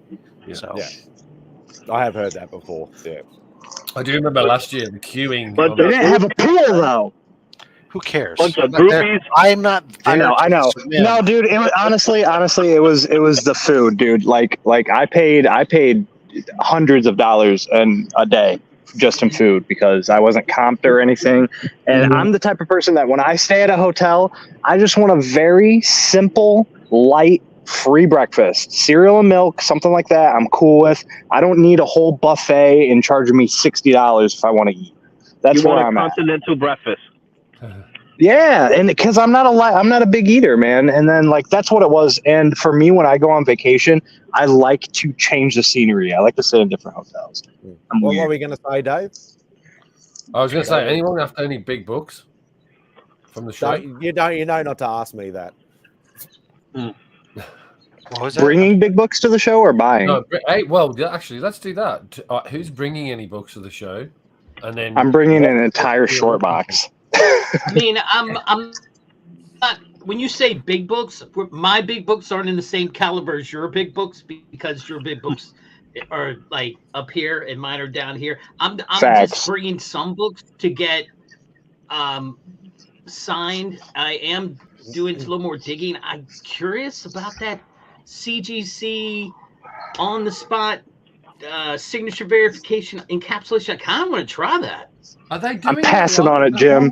It's an extra $60 I can spend on other things at the con. I can send my books into CGC at any time. But then don't forget when you do that, now you got to pay for shipping charges. Twice. It's okay. It's there- okay. I'm okay with it. You're right. You're right, Rob. There and You're right. back. And you're gonna pay. You're still gonna pay the signature yourself. So it's all. So like You're right. It ends up evening out. So yes, I'm Dave, you going. could I'm going with a big wad of cash, So and Dave- once it's Dave gone, is it's asking gone. the question if he could now bring this green yellow and be able to get a black yellow on it. So That's the yes, plan. you could bring it. The Yeah. they're doing JSA on the spot, so they'd be able to do the JSA authentication of the unverified signature and retain your verified your witnessed signature if you bring it like that. Yes. Yeah, I mean, I was going to bring a whole bunch, but I've just decided anything. How already many got- signatures, Rob? Random question. Is it only two? They'll only verify two. Two. Okay. What about remarks? No, they don't verify remarks or Okay. any art. It's Okay. only So that Okay. one will get done. I Yeah. ended up landing on just doing green labels. That was it. The rest of it, That's smart. I'm quite happy. I didn't. Green. I Yeah, mean, that's I smart. don't. I'm just playing with the idea of doing it. I mean, I don't know. I have a couple. Oh, if you that got the money for sure. I'm playing with the idea of doing it. I don't have a CGC account, so well, if you make one now, they're free accounts. You can have, Accounts are free, yeah. especially if you're just going to be doing stuff there at the con. You want to do one or two, whatever your case is doing. So Dave, I mean, I understand, man. It's like the problem is you're in that twofold situation is where one, it's nice because you can cut down on some, submission costs, but at the same time, you've got to lug all that crap. So Yeah. it's Are you in the UK? No, I'm he's in the actually considering. I'm Oh, yeah, considering okay. shipping stuff out. Gotcha. So Yeah. this I put on the website on the YouTube channel saying, look, should I do this? And the general consensus is if you've had it done by CBCS, just don't bother. There's actually no benefit. Yeah, well, than- nobody knows what the market is just yet, right? How much more is JSA valued versus Beckett from an trusted from an authentication, or are they fairly equal? Then I it love comes that, down Dave. then it comes down to yourself, right? If it's your book for you, do you care that it's not in a CGC label, or are you a guy who knows? Nope, all my books have to be CGC. And if the answer is if you don't care, then all of a sudden it's like, okay, then why change it? are you going to sell it? Yeah. Even if you are, we don't know what that market is, because the people who are buying books that are already signed is a different market than the people who are buying books that aren't signed. Often. So how they respond to CGC versus CBCS is completely different. So Yeah, I agree. I think the books that will bump up in price will be the ones of creators that are no longer with us. You know, the Jack Kirby's, the Michael Turners, those guys. Very there's nice. probably some that will, some will, but I mean, I'm going to send some down the road to get done, but they're going to be more PGX ones. I'm going to crack out and have them. Oh, you've got the Spidey's back now, have you? Or yeah, the Spidey's are here. I'm going to do that. I'm going to do them this weekend, and that video will drop on Thursday. Cool. That's the one I'm hanging on waiting for. Okay, I want to hear this. Is this right? So this is full yellow label, signed by Chris Claremont, but John Byrne's signature on the interior page. Ooh, that's cool. And I'm like, does it make this? I'm sticking with this. I'm not going to do it, right? But what would that add any value? Having it authenticated as John Byrne? It's John Byrne and it's notated, but it's it's already noted, and there's nothing else they're going to do, right? So they didn't witness the John Byrne signature. Is what you're saying? Yeah. So they just have a notation that says John Byrne name written on inside cover. Correct. So that's interesting that they didn't give it a yellow green. Yeah. So, yeah, they don't, because it's on the inside. Right, but still. No, on the inside they don't. It's always blue. If it's on the inside, it's blue. Well, yeah. I mean, I don't know that there's. Again, it's like one of those things. Like if you're gonna move it, then maybe. But I mean, I probably wouldn't. I would. No, that's where I've landed. I'm like, this is not worth it. No, I mean, it's absolutely not. If it's for you and you're not going to resell it, don't bother. When you talk about these costs on having it done, especially with even right now where JSA is talking about $25 is their introductory price. So that's not the regular price down the road, right? Yeah. But you start doing that plus the cost of the grading plus all, you start going, okay, now we're talking about 60 whatever plus $70 to do this, and you're like, okay, well, what am I getting out of it? What's my end goal? That's not a bad point that Chris brings up. That Byrne is a very difficult signature to get, and he doesn't allow witness signatures. So maybe that might sway you a little bit. But again, if it's noted on the label, which it is, I don't see the benefit, and it's got the full label. I just don't. I don't. I'm with you on that. I don't. I will say, as somebody who doesn't collect a lot of slabs, but somebody who has been going to a few cons, and my favorite thing at a con is just to get signatures and talk to the artists and have that experience, because I'm taking because we're driving to Heroes Con, so I'm taking a short box and I'm planning to get tons of signatures. But I loved hearing that news that JSA is involved, because I knew something like that would come down the line, because I never got witnesses or anything. So now that I have the chance to send books in with signatures and get them verified, I think it's phenomenal for somebody like me anyway. A lot of those books nerds I found over time as I've matured into this, I stopped even getting them authentic and whatnot. I get them signed, and they're just like I said. I put my own COA in there, not to really be a COA, more to remind me of when and where type of thing. It's more like I guess protection wise, but you could always just put it in like a comic capsule or anything like that. Exactly. Put it if it's especially if it's a bigger book or something that's you really want to protect. Yeah, put it in a comic capsule. Is far cheaper than going, because that's what $9 versus going and saying, okay, I'm going to spend 70, 60 plus shipping plus And same thing with sketch covers. If I ever send a sketch cover in or anything, I'm 100% just going to get an art. I don't want it to have a grade or anything. That's how you guys do it. I like that. It saves some. But it takes away, because if I get a 9.0, it's going to take away from the sketch. I argue that all the time. I'm down with you. So it's a detractor. I need to go back and check. What I understand is that you're still going to do CBCS for that, though. Nice. So signed by Roy Thomas, Jack Kirby. I think it's one of his last ones. So I'll get that one done as well. Yeah. Not that it's a valuable. No, book, but it's who it is. Two legends that are no longer with us. Mhm. Cool. Yeah, you got anything? A couple of other things. I'm going to get that by signed because That's a cool cover. Is that Kevin Kevin McGuire? McGuire. It's Kevin McGuire. McGuire. Yeah. Yeah, McGuire. So he's there, so I'll get him to sign that. Yep. I need to go through the list and figure out if I'm gonna. That's on my list of things to do this weekend. Bit more Hey, Milgram. the spot. Yeah, bit more Milgram. It's okay. And then Alan Davis is going. So this is like one of his early super Marvel ones. Nice. I thought I'd have that one done. Wow, very cool. I actually have a few John Byrne signed books. When he Nice. signed the cover. I'm thinking about submitting those because it is John Byrne and he's a difficult signature to get. Yeah. So, but I have to look at to see if it's worth it. You know what I mean? If it's a big book, if it's a key, yes. If it's just a regular book that he signed, then I'm not going to do that. Well, he Right. doesn't So sign here's that often. Like he doesn't sign that often, so it is worth it. Like that. Right. So here's the It's worth it if it yeah. here's He the thing. doesn't even do witnessing. Right. At Heroes Con last year, I got like a Submariner volume 2, number 7, something. But you know what was on the front?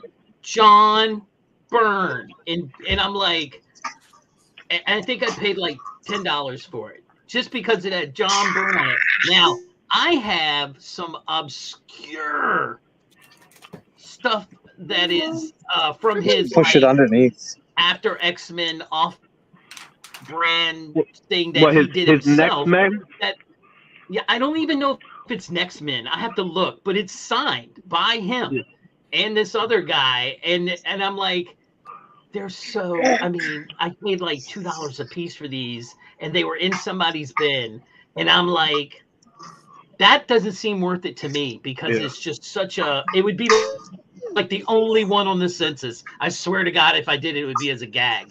But the other one, I'm considering just because of that. It's not even a nice cover. So I don't know. We'll see. I know I need to buy. I know I need to buy more books this year. I bought 4 books last year. Well, you know what? It depends on the books, right? It depends. Right. On It what was. Dude, I didn't even start digging books till like the last day. Honestly. That was our very, very first con. Too. Yeah, that's true. That's true. And you were just in awe. That's what that was. Right. Yeah. Depending upon what it is, I end up getting. I might only hit one book. Right. Ooh. Depends on the book. Oh, you got one book in mind, Rob? I got a few that I'm looking at. I got a list, but it's in a budget, and it's like, okay, I could do this one if I can find it at the right price, or it'll be like, okay, I can go down this step where I can get varying different number of books within the realm, but I'm not going to get Rob. Let's compare our lists. You go for you name one book and I'll name my book, and then we'll let these guys judge which one's better. So you go first. Brave and the Bold 28. Okay, Godzilla number 1. Wait. He should have said Brave and the Bold 28, like volume 4. All right, go to the next one. I'll pick a better one. First Gunslinger is another one for me. Raws too, not slabbed. I should notate I'm looking for raws and not slabs. I need to pick up a Batman 234, which is the first. Nice. I still need that. I wouldn't mind. I'll be looking at Flash 110, first Wally West. Nice. That's a good book. Tales of Suspense 53, second Black Widow. Tales of Suspense 58, second Craven. It's also the Iron Man versus Captain America fighting each other cover. Nice.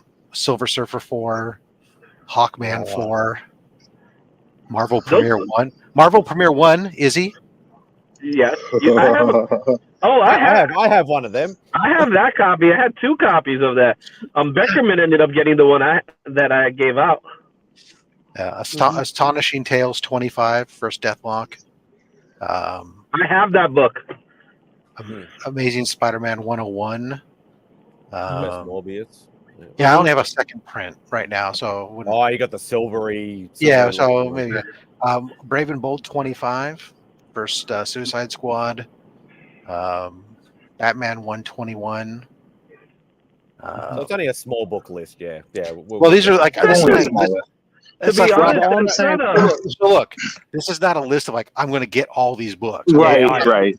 This is a but list. those No, are the but- lists that- These are the list of books that I have on my hunt list.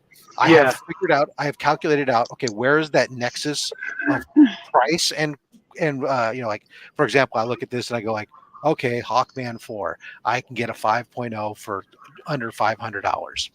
So Okay, I have a question about that. Mhm. Sorry to pause, break in. Where this would really help me because, like, where are you getting all that pricing from? Cover price. Cover price. So Mhm.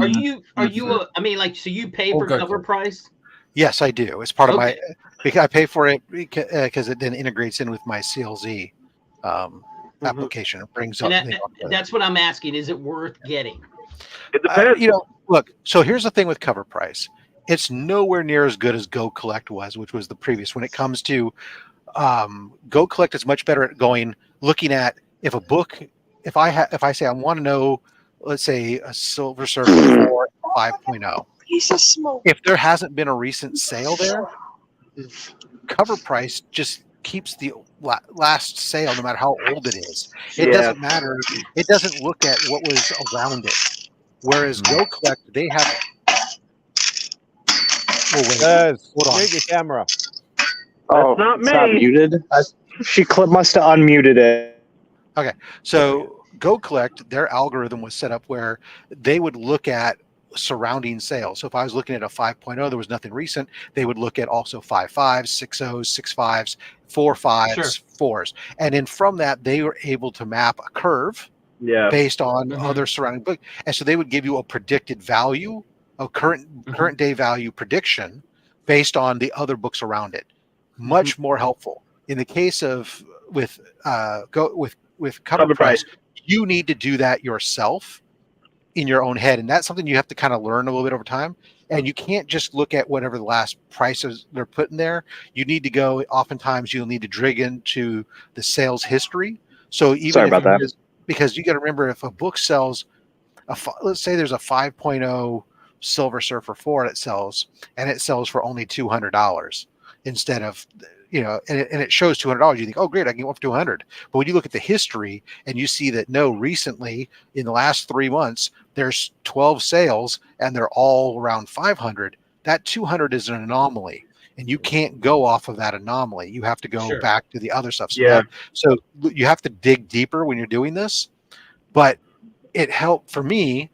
I find it helpful because I can sit there and look and go, like I said, I like to find where is it that I get maximum value at a price I'm willing to spend, where after that price point, the cost starts really ramping up quickly, right? So that's what I call that nexus of value.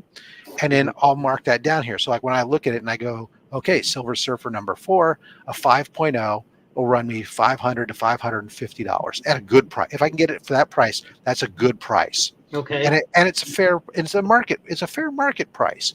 Right. So now I know, if I'm there, if I suddenly see a 6.0 and I can get it for that same price, I know that's still great. That's even better value. And if it's a 4, I could come down slightly from that without having to look it up and go, okay, 450 to 500. Some of these things but some of them are different. Like for me, Brave and the Bold, completely different. On that one, I just have it because I know I'm looking at a low grade. In the grade range that I can afford, I know it's essentially $500 per point. Yeah. It's just for me. I mean, and that's what I was trying to get at. It was like, I feel like I'm probably going to be a little late. Maybe I can work on it between now and Heroes. Is pick the books that I want, because I'm looking for specific ones that I'm going to want to have already. If it's already slabbed and I can get it. I mean. I know the problem with buying slab books sometimes at cons is they put that shit up there at that con price that, I'm like, what are you dreaming about? But there's some slabs that I books that I want to get slab in a slab that I don't need a 9.8. I'm just, you know. But keep in mind of that. One of the things you need to keep in mind, Jim, when you're looking at slabs and you're looking at the prices, whatever they have in their wall sales, that may not be the final price or the price that they're willing to sell it at. That's just a number that you. Yeah, most likely it's not. So you could probably go below. You could go, at least 10, 20% lower, and then work with them, or strike a deal with them in some way. Especially if it's like a cash sale. They love that. They don't have to pay taxes for it. What you're willing. If something's overvalued, if you've done your research and you go in there, you can offer what you're willing to pay. And if they're not willing to come down there, you can say, okay, hey, you know what? Right. I don't think. Right. Yeah. I mean, it's no harm. And it's competitive. They're going to be competitive. They're fighting against. They're competing against everybody else that's there. So yeah. Right. And that's what I'm getting at is I'm going. I mean, I'm definitely trying to do cash transactions because I felt like in the past for me easier to stay on budget. Easier to stay on budget, but that's what I'm doing, Jim. Got money in front of them, they tend to be like 100% agree. Shit, he's going to walk away. And look, you can get better. There are definitely books you're going to get a better value on. Sometimes be open to the raws too, right? Like, so I go out there like when I travel con, and I don't know about Dave, but when I travel, I'm not there because I'm not. If it's a con, I'm not driving. I got to carry this stuff back. So I'm not looking, I'm not looking to fill up my $15, $20 books or whatever and fill up huge stacks and complete runs. I'm there to look for big keys, bigger books, because those I can it allows me to expand where makes the travel worth it. Yeah, it makes the travel worth it, right? And so when I was there last year, I'm looking at walls. And I'm still was looking at some bins, and I'm looking at a lot of graded comics, but that didn't mean I didn't get raw books. I mean, the GSX1 I picked up was raw. The ASM 129 I picked up was raw because the value was ridiculous. I mean, when I go ASM 129 for less than $500, or he was asking $550, and I got him below $500. It's like I'm going to take that all day long. And then so like here's an example, Rob. I'm going to get that. A Taskmaster, all right, the first Taskmaster. I already have it raw. It's over here sitting. Not a reprint, right? I bought it. Yeah, exactly. I bought it in 1980 when it came out. It was it's phenomenal. But I want one to hang up on the to be on my slab wall so I can actually it's time to rotate. And so I don't need a 9.8. I'm happy with an 8.0 or something. But I'm looking. You find in my that brain. I'm like price. I need to find me a good price that I'm willing to say, all right, here's what I'm willing to pay.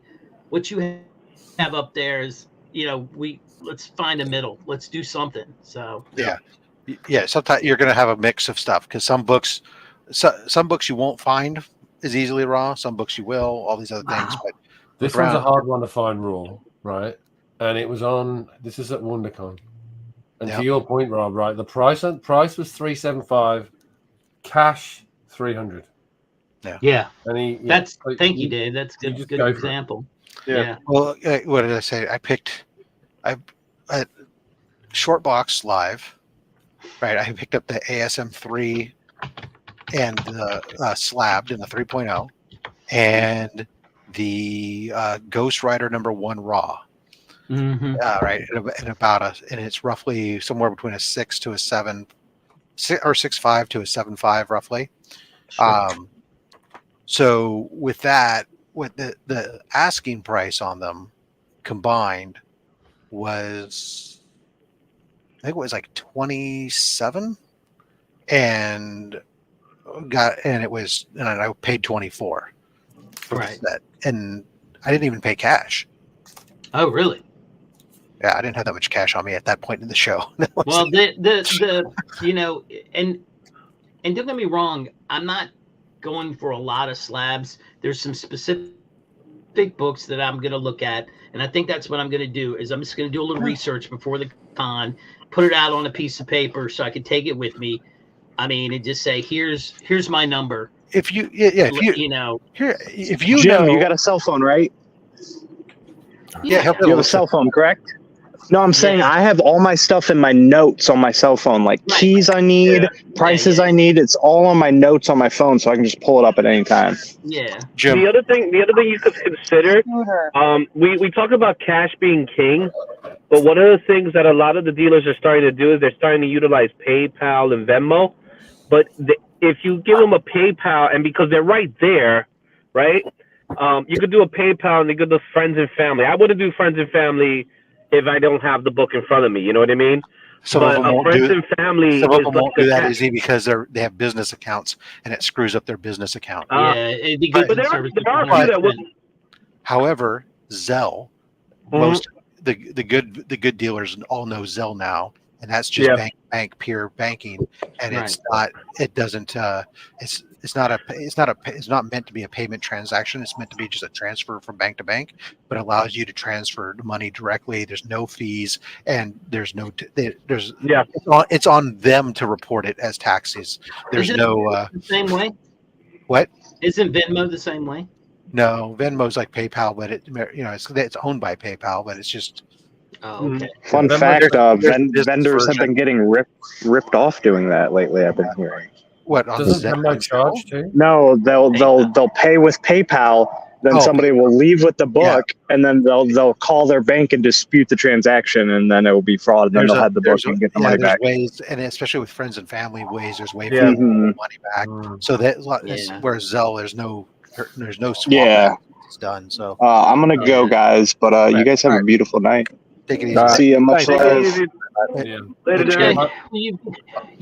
I'm the same, guys. I gotta go too. I'm gonna grab some breakfast. Bye, I will hopefully be back. All right, Dave. Thanks, Dave. Okay, see you soon. So, Jim, my recommendation is the bigger books on your list that you're interested in. Focus your ahead of time research on those, just so you have a little bit more, right? If you have time, great, you can go further down your list, but at least your top couple. Right. Find your spot of where you're comfortable spending. See what that gets you from a slab perspective. Know that then if you find it raw, if you were to grade it, it's going to cost you a certain amount, right? So figure yourself if you can't get it raw for $100, at least $100 less, right, than what the slab price should be, then it's not a good deal. Matter of fact, at $100, it's probably really kind of, depending upon the book, could be really kind of close. But I mean, that's what I would do from my perspective. As you start looking up, depending on what size books you're looking for, obviously. Right. Now, as far as cover price goes, because I have a paid account with cover price, you could do cover price for free. I don't know I don't know off the top of my head what they show you, but you could see that. Go Collect, I know, shows you some great prices. They don't show you all of them, and those are free. You're welcome to utilize it. The idea is that they're trying to get you to see the full amount. That's why they're asking for the pay. But you could definitely still utilize them to see, what's the ballpark number for a lot of those books. Because, that Taskmaster book, I don't think that Taskmaster book is as expensive. So, in comparison to other books, of course, but what you want to do is just do a research. If you want to do a general research on certain books, then just do that and say, hey, this is what I'm interested in getting. And then always have like your must-haves versus your nice-to-haves. And that's how I usually go about it. And then I always end up buying books that I don't expect getting, because at that moment it was such a good deal. I might as well just grab that and not even worry about it. So you can add. What I did one year was I added the in cover price the books I was looking for. I added them as if they were in my collection. Yeah, and then I could easily just go there and I could get to them really quick. Although it's still slow on a phone. But anyways, Jim, whatever, we've given you tons of stuff. You do what you want. You're a grown ass man. You do grown ass man things. That's right. I appreciate that, Rob. Forget us all trying to tell you something. Well, Izzy drink from the bottle. I did want to say this. I was telling my wife about the meetup that we're gonna have on Friday, and she was like, "I was like, yeah, Rob's looking at it with the because she asked who's handling all this. I said, well, Rob's reading the contract with the restaurant. I said, evidently he's a nerd like you. He likes to read these things and be able to mark off shit. And I said, you and him are right in the. I mean, this woman has a spreadsheet for everything, and she has a list for everything. Sounds like she should get your comic books. I know. I almost feel like she should be doing this.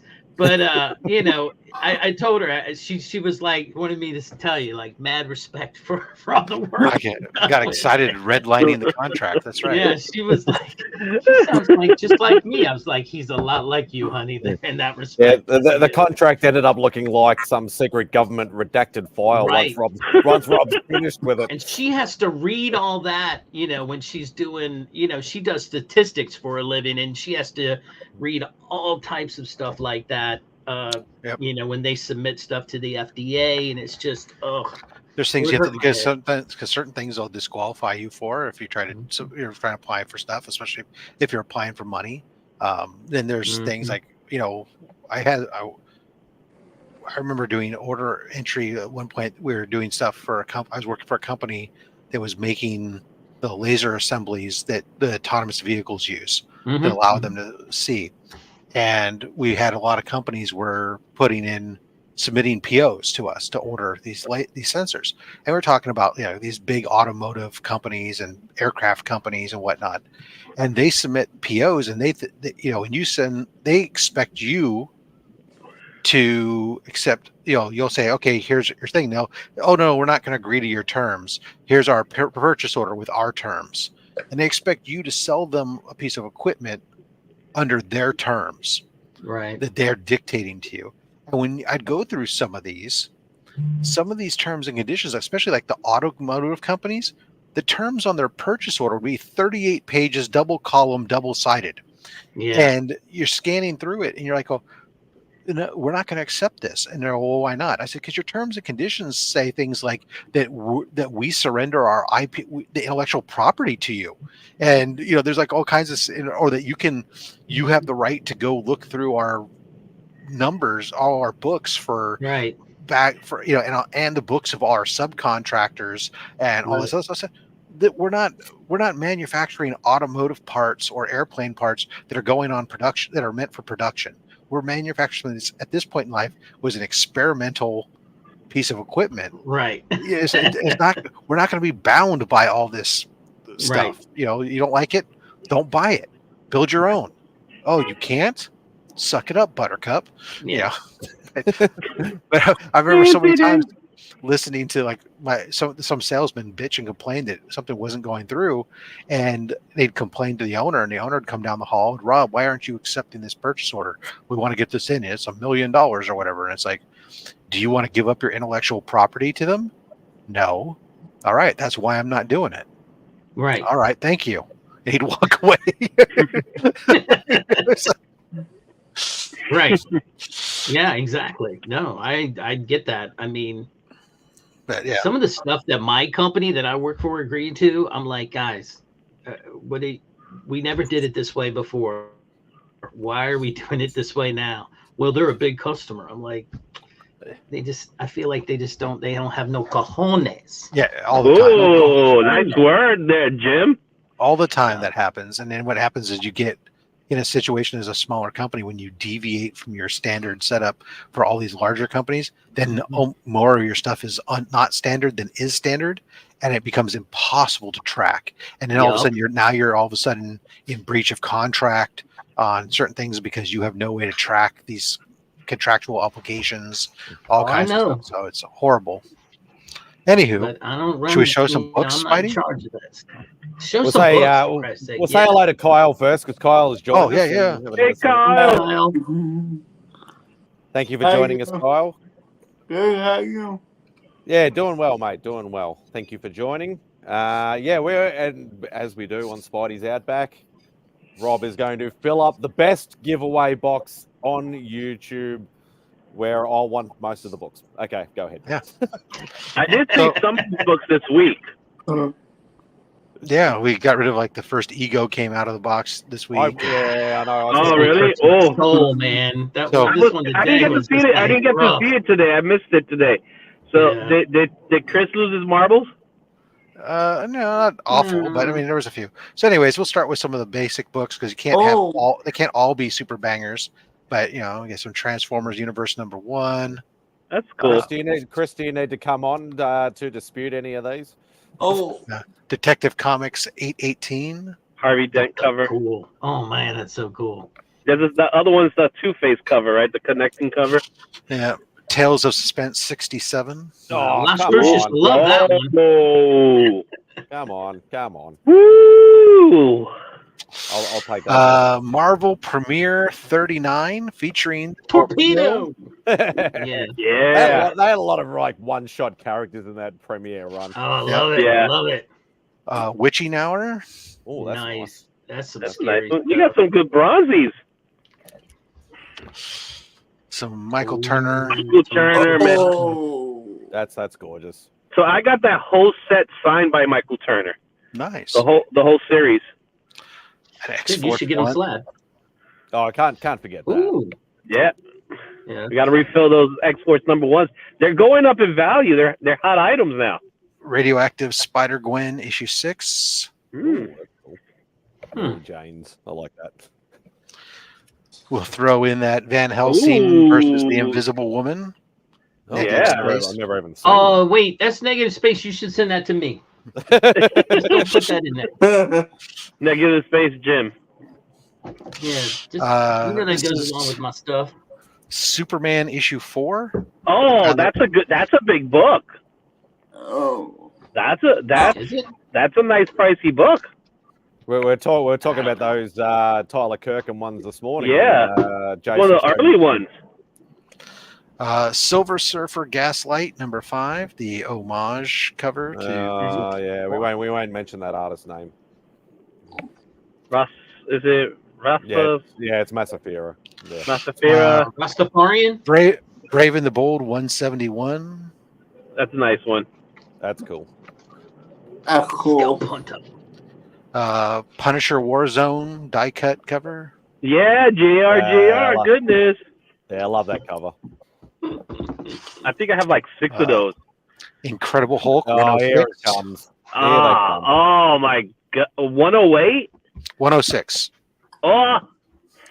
Yeah, there's going to be like 5 or 6 of these. Oh my goodness. I want all of them. Ghost Rider issue 66. 66 Ghost Rider. Nice. That's very cool. Whale Wind Witch. The Defenders issue 65. Yeah. What's her name? Red Scorpion or something, or Red Star? I can't remember her name. Thor 195.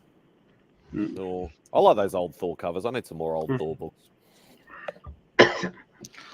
The Savage Submariner issue 68. First appearance of Force. I liked him when he was in the blue suit like that. When he had the V-neck. Mm-hmm. The vest. G.I. Joe 57. Yo. First appearance out. No first appearance on that one. It's just a Destro cover. G.I. Joe issue 30. This is the first appearance of the Hiss drivers, although they're piloting helicopters for some reason. Yeah. Last Crucius, look what you get to win. G.I. Joe issue 60. First Lieutenant Falcon. First Chuckles. First Fast Draw. And first Law and Order. The first appearance of. So that every time Law and Order shows up, they should go ding ding. 59. First Jinx. First Tunnel Rat. First Outback. And first Raptor. Oh, Tunnel Rat. That's a good one. Marvel Age issue 2. The first cover appearance of the Alpha Flight. Oh, God. Wow.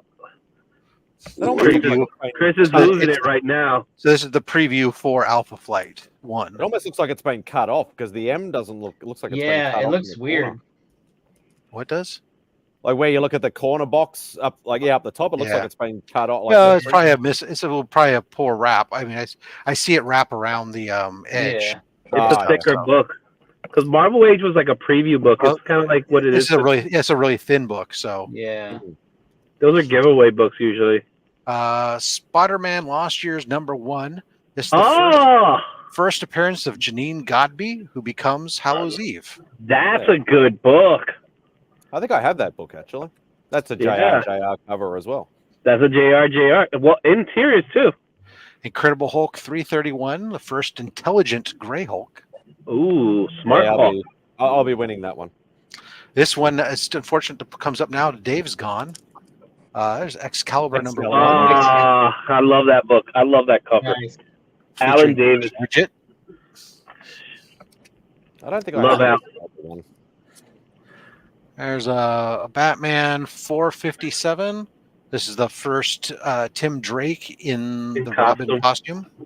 Now that's not the Era book, right? It is. This is also the Era book, the 000 Indica Era book. Yeah. Oh wow.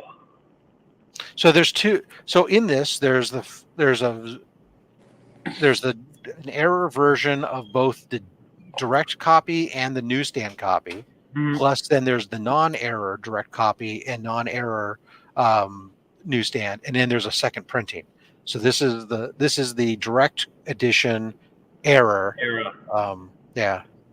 Yeah, the error book is most common. Yeah, it's not really all that. It's not that big of an error. All it is down at the bottom. When you open up the first cover, it says 000 instead of 457.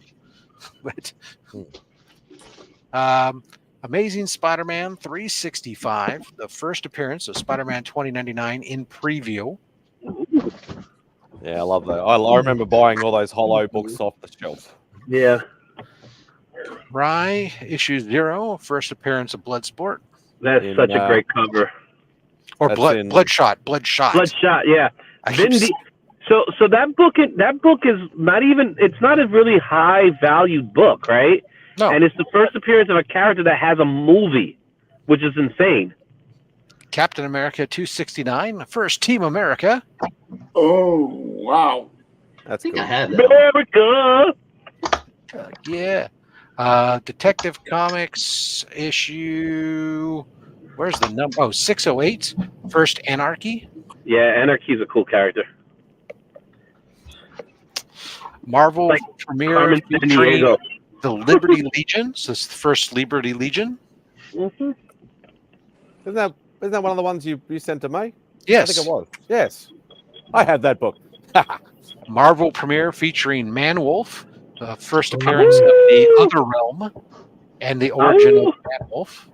Yeah, I might have to win that book. Yeah, I might need that book, man. That's an Adam Warlock villain. Marvel Special Edition 16, the second appearance of Shang-Chi and first Midnight Sun. That's cool. I still need first appearance of Shang-Chi. Yeah, that one. And I don't know, we'll throw in a Secret Wars 8. Oh, here we go again. That's the one that needs suppressing, right? That needs suppressing. Come on, Chris. Where's your comment? Come on. Yeah, so there you go. It doesn't matter, man. Just to have that book is really awesome. Yeah, to give it away. It's not torn in pieces, so there you go. Yeah, you can still press it. I won that whole set. That whole set for $10. Come on, run it now. I'll put my hashtag in. Yeah, there we go. What the secret hashtag? Yeah, I won that whole set for $10 in a raffle, and the guy was like, "Hey, we need to close this. Will you do the $10 raffle?" And I was like, "Yeah." And then I watched it and I won. I was like, "Sweet." Claim sale. Claim. Awesome. And it's the rare unsigned version. Yes, that is correct. Yeah. Nearly everybody's got it either double or triple signed. I know mine's unsigned, but I bought mine in a set where I bought the entire first Secret Wars and second Secret Wars off eBay for like $500, and that was during the pandemic. So I actually got a half decent deal during the pandemic for that. So I'm going to take this. And this, and this, and this, and that's what's going to go to Heroes Con with me. And somebody's going to draw something on it. I was thinking of seeing if Joe Stanton could do a Space Ghost cover for me. And Daryl Banks is going to. Who? I'm sorry. I said, oh, I got a Joe Stanton did a Joker cover for me, but right. And Dick Tracy, but the Green Lantern. Daryl Banks is going to be there, so I might have him do either. What's his name? Kyle Rayner. Kyle. Either him or I don't know. Hal. I haven't decided. How would the white? Remember how would the white sideburns? Yeah, and then I'm not a. I don't know. I don't know what's going to happen with this Spider-Man stuff yet. I haven't decided. You wait till you find the right person, and you sit there and say, right. "Hey." You think about what kind of character, whether you want a Spider-Man or whether you want a Rogue or something, and right. But that's the other thing that I wanted to talk about is because this is one of these things that I definitely want done.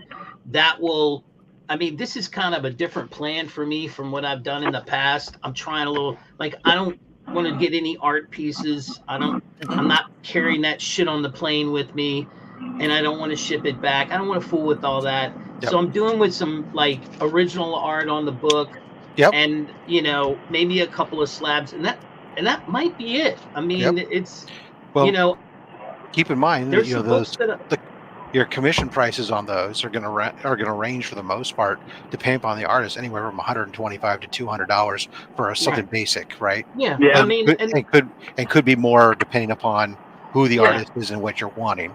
Exactly. So that's going to be budget consciousness. Exactly. But hit those first on Friday.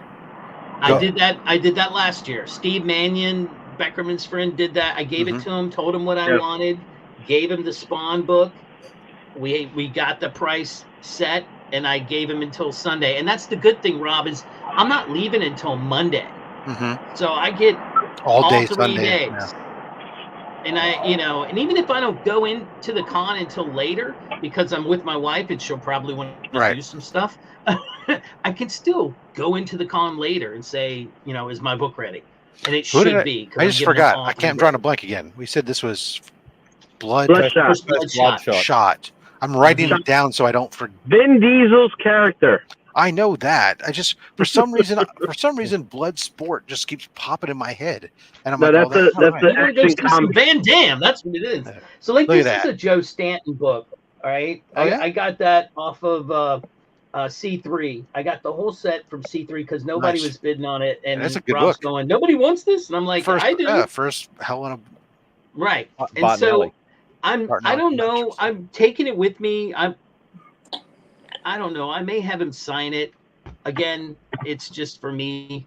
I may have. This is like one of the few Jane covers that I like, so I may have him sign that. I haven't decided that. I heard he charges like $80 to not. I'm not paying $80 for a signature. Yeah, he'll charge you $20. He won't charge you a lot for the signature unless it's being witnessed. No, I don't need it witnessed. He can even put my name on it. It's for me. There's a good possibility he probably won't even charge you if you buy something of his. You're full of shit, isn't he? No, I heard otherwise. I don't think so. I was there. I'm letting you know I was there.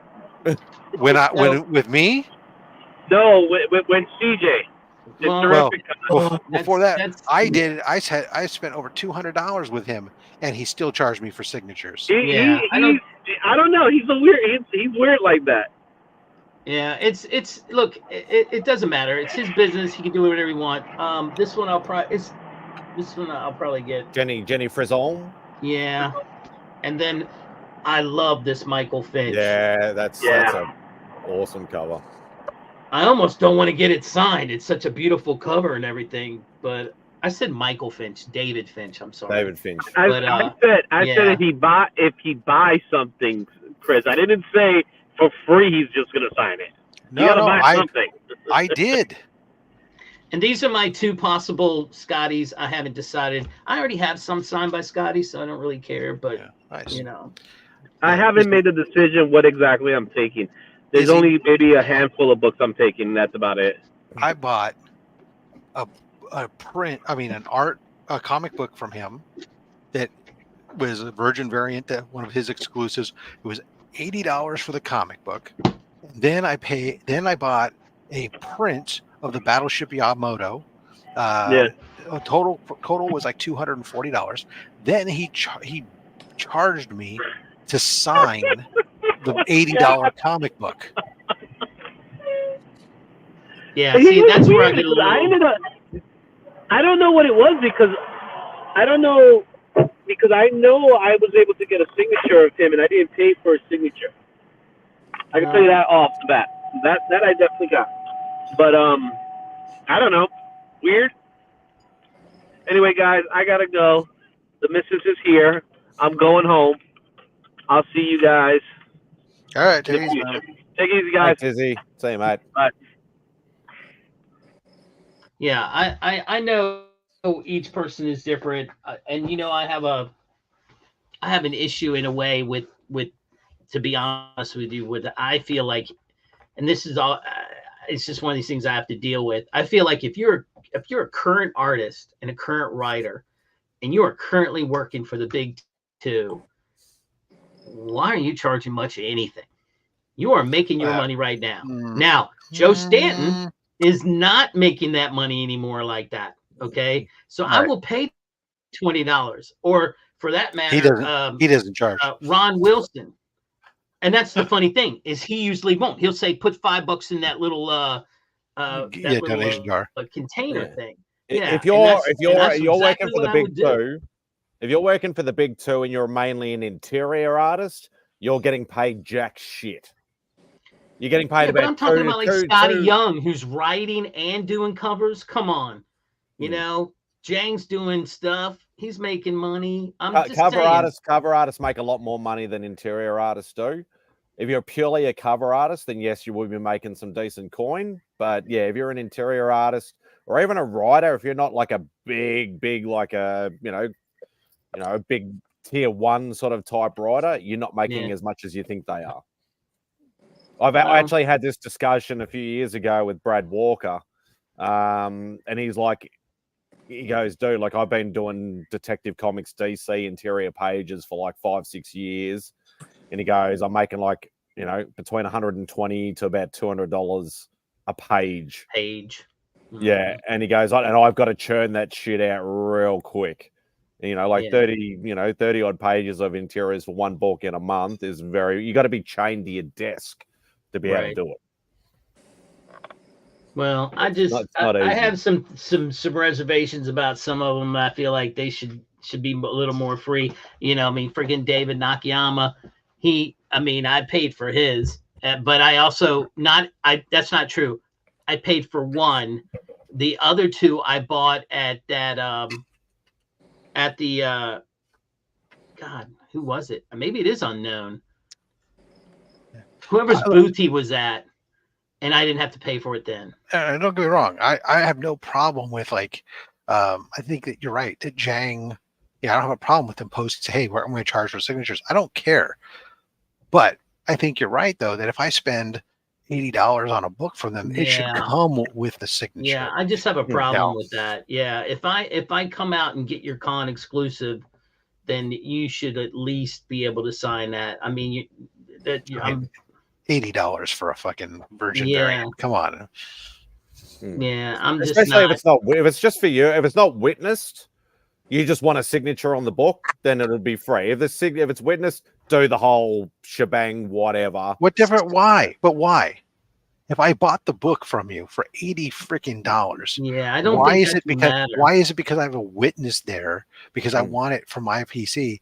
Why is that? It's not like I'm sitting here bringing a stack of books with me, buying one $80 book, and asking you now to, in front of my witness, sign 80 books or even 10 books or whatever, which then you're not retailing it. I've got the one that I just bought from you. Plus, I just bought a freaking $180 print or whatever it was. God. Yeah, no, it's not. And that's the thing. I'm just saying, we probably get away with a lot more over here because obviously, like as I mentioned before, we don't get a lot of international creators. We might get 2 or 3 per show. Quite often, we will get like a lot of the artists over here will be like, okay, we'll sign the first 3 or the first 5 for free. Yeah, there's a lot of every book afterwards. Amanda Connor, I've done a lot of times where she's like 2 book for you get 2 books for free, and after that it's like what $5 a book or something. Yeah. Oh, okay, fine, whatever, no big deal, and that's cool, and it helps to cut down the line because people aren't getting 100 books signed. Yeah, but at the same time, I have no problem. People, sit and say, "Hey, I'm going to do this nominal fee for this," but the stuff of like either. If you're buying it from me directly, but you're having it witnessed, I'm now going to charge you for it versus not, even though it's only that one book that you're buying from me, for God's sakes, or the stuff that's the I'll sign for free, except for this book and this book, I'll charge this price, and then this book is going to be this price, and then this book will be this price. Right. I mean, why is your signature? I mean, come on. So like, God, what's the guy's name that did the Spider-Man, the Carnage series? You talking Morales, about Mike? No, not Mike Morales. Are you talking about from an artist or colorist or an artist? I believe Beatty. I don't know. Or not Beatty. No, it's Mark something. Anyway, so I'll tip my tongue. I know it. Bagley. Thank you. Bagley. Not Bagley. Yeah, Bagley. Thank you, Bobby. Gosh, I had the colorist in my head. No problem. Anyway, so I go up there and I had the book and I say, look, thank you, Bobby. Can you sign this? But can you put my to John, because I was getting it for John. I wasn't going to tell him. I'd give it to him later. And I was like, how much is it? He's like, oh, it's nothing. If it's for you or you're personalizing it. If you personalize it, he's like, I don't care. If you just put my name, then it's $10. And I was like, oh, sweet. I mean, so I didn't mind standing in line to get it. I also bought a print, but that was for me. But I mean, my point was he didn't have to do that. I would have paid him because, again, he's not in the game. They're not in the game at that level anymore. Well, Bagley does some stuff, but I get it. It's a catch-22. All right, so it's like they're entitled to get. Some of them weren't getting paid on things, so now they're opportunity to get paid on stuff. But and there's a lot of people out there who are trying to twist and stuff. But I think a lot of these guys have a false value of what their autograph is. Yeah. I think the vast majority, the way it is today, unless it's a Stan Lee, who these guys are dead. I mean, with the exception of very few folks, people who are trying to get books flipped, they're not trying to get them signed because getting them signed and selling a signed book is not diminishes the audience for that book. Because there's certain people who don't want their book signed. There's certain people who only want them signed if they got them signed themselves.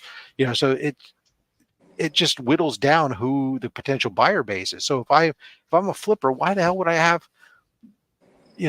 somebody who's not a legend sign it?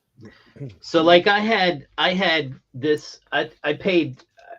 I don't remember what I paid, but this is Mike Grell's sketchbook, and he had it at Heroes Con, and I thought, and the guy was like, "Look, I only got this one and one other in the box there, and that's it. Then we don't have any more. I'm trying to get rid of these things," and that was his like assistant, and I said, "I'll buy it, but can he sign it?" And he said, "Well, just pay $5 extra and I'll get him to sign it for you." Cause normally he doesn't want to mess with that book. And, so he did, he signed it and it was very cool. But I had no problems I think I had him sign something else and he wanted like $30 and I was like, okay, but I absolutely love his artwork and what he did for the Legion. So for me, I dug it. And then, so at Baltimore, Baltimore, Al Milgram. Yeah, Al Milgram torpedo, did the baby. torpedo. There's that book. So I said, Al, will you sign that? He's like, hell yeah. And he signed this one too. So I was like, I love the torpedo. I love the off Oh, like the brand fly, heroes like the that. fly, and the And torpedo. the villain, because actually Torpedo was a villain, I think, against Daredevil at first. And then I want to say this is not the first Torpedo. The first Torpedo was a villain.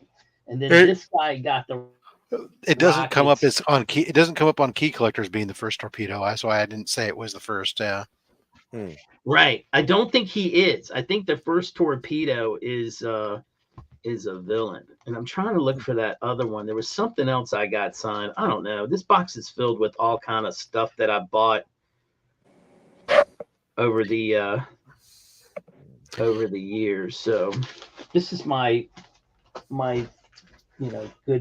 good box. I gotta go eat some more of my dinner here before it gets too cold. Yeah, go on. Yes, and I'm hitting the road too because it's getting late and I have things to do tomorrow. I don't get to take a day off. Yeah. Well, I get to take a day off, but I have work inside here, the honey-do list. So that's all right. Probably a good chance for me to end it and actually have an early one today and actually have a bit of a rest and stuff and and all that sort of jazz. So where are we? Just get rid of that. Thank you everybody who jumped on the panel today. I greatly appreciate each and every one of you. Thank you to everybody who's been in the chat. Once again, thank you very much. We will end with this today. Hope you all be safe, take care. And there was no wrestling talk, so I'll play this one in reference to that.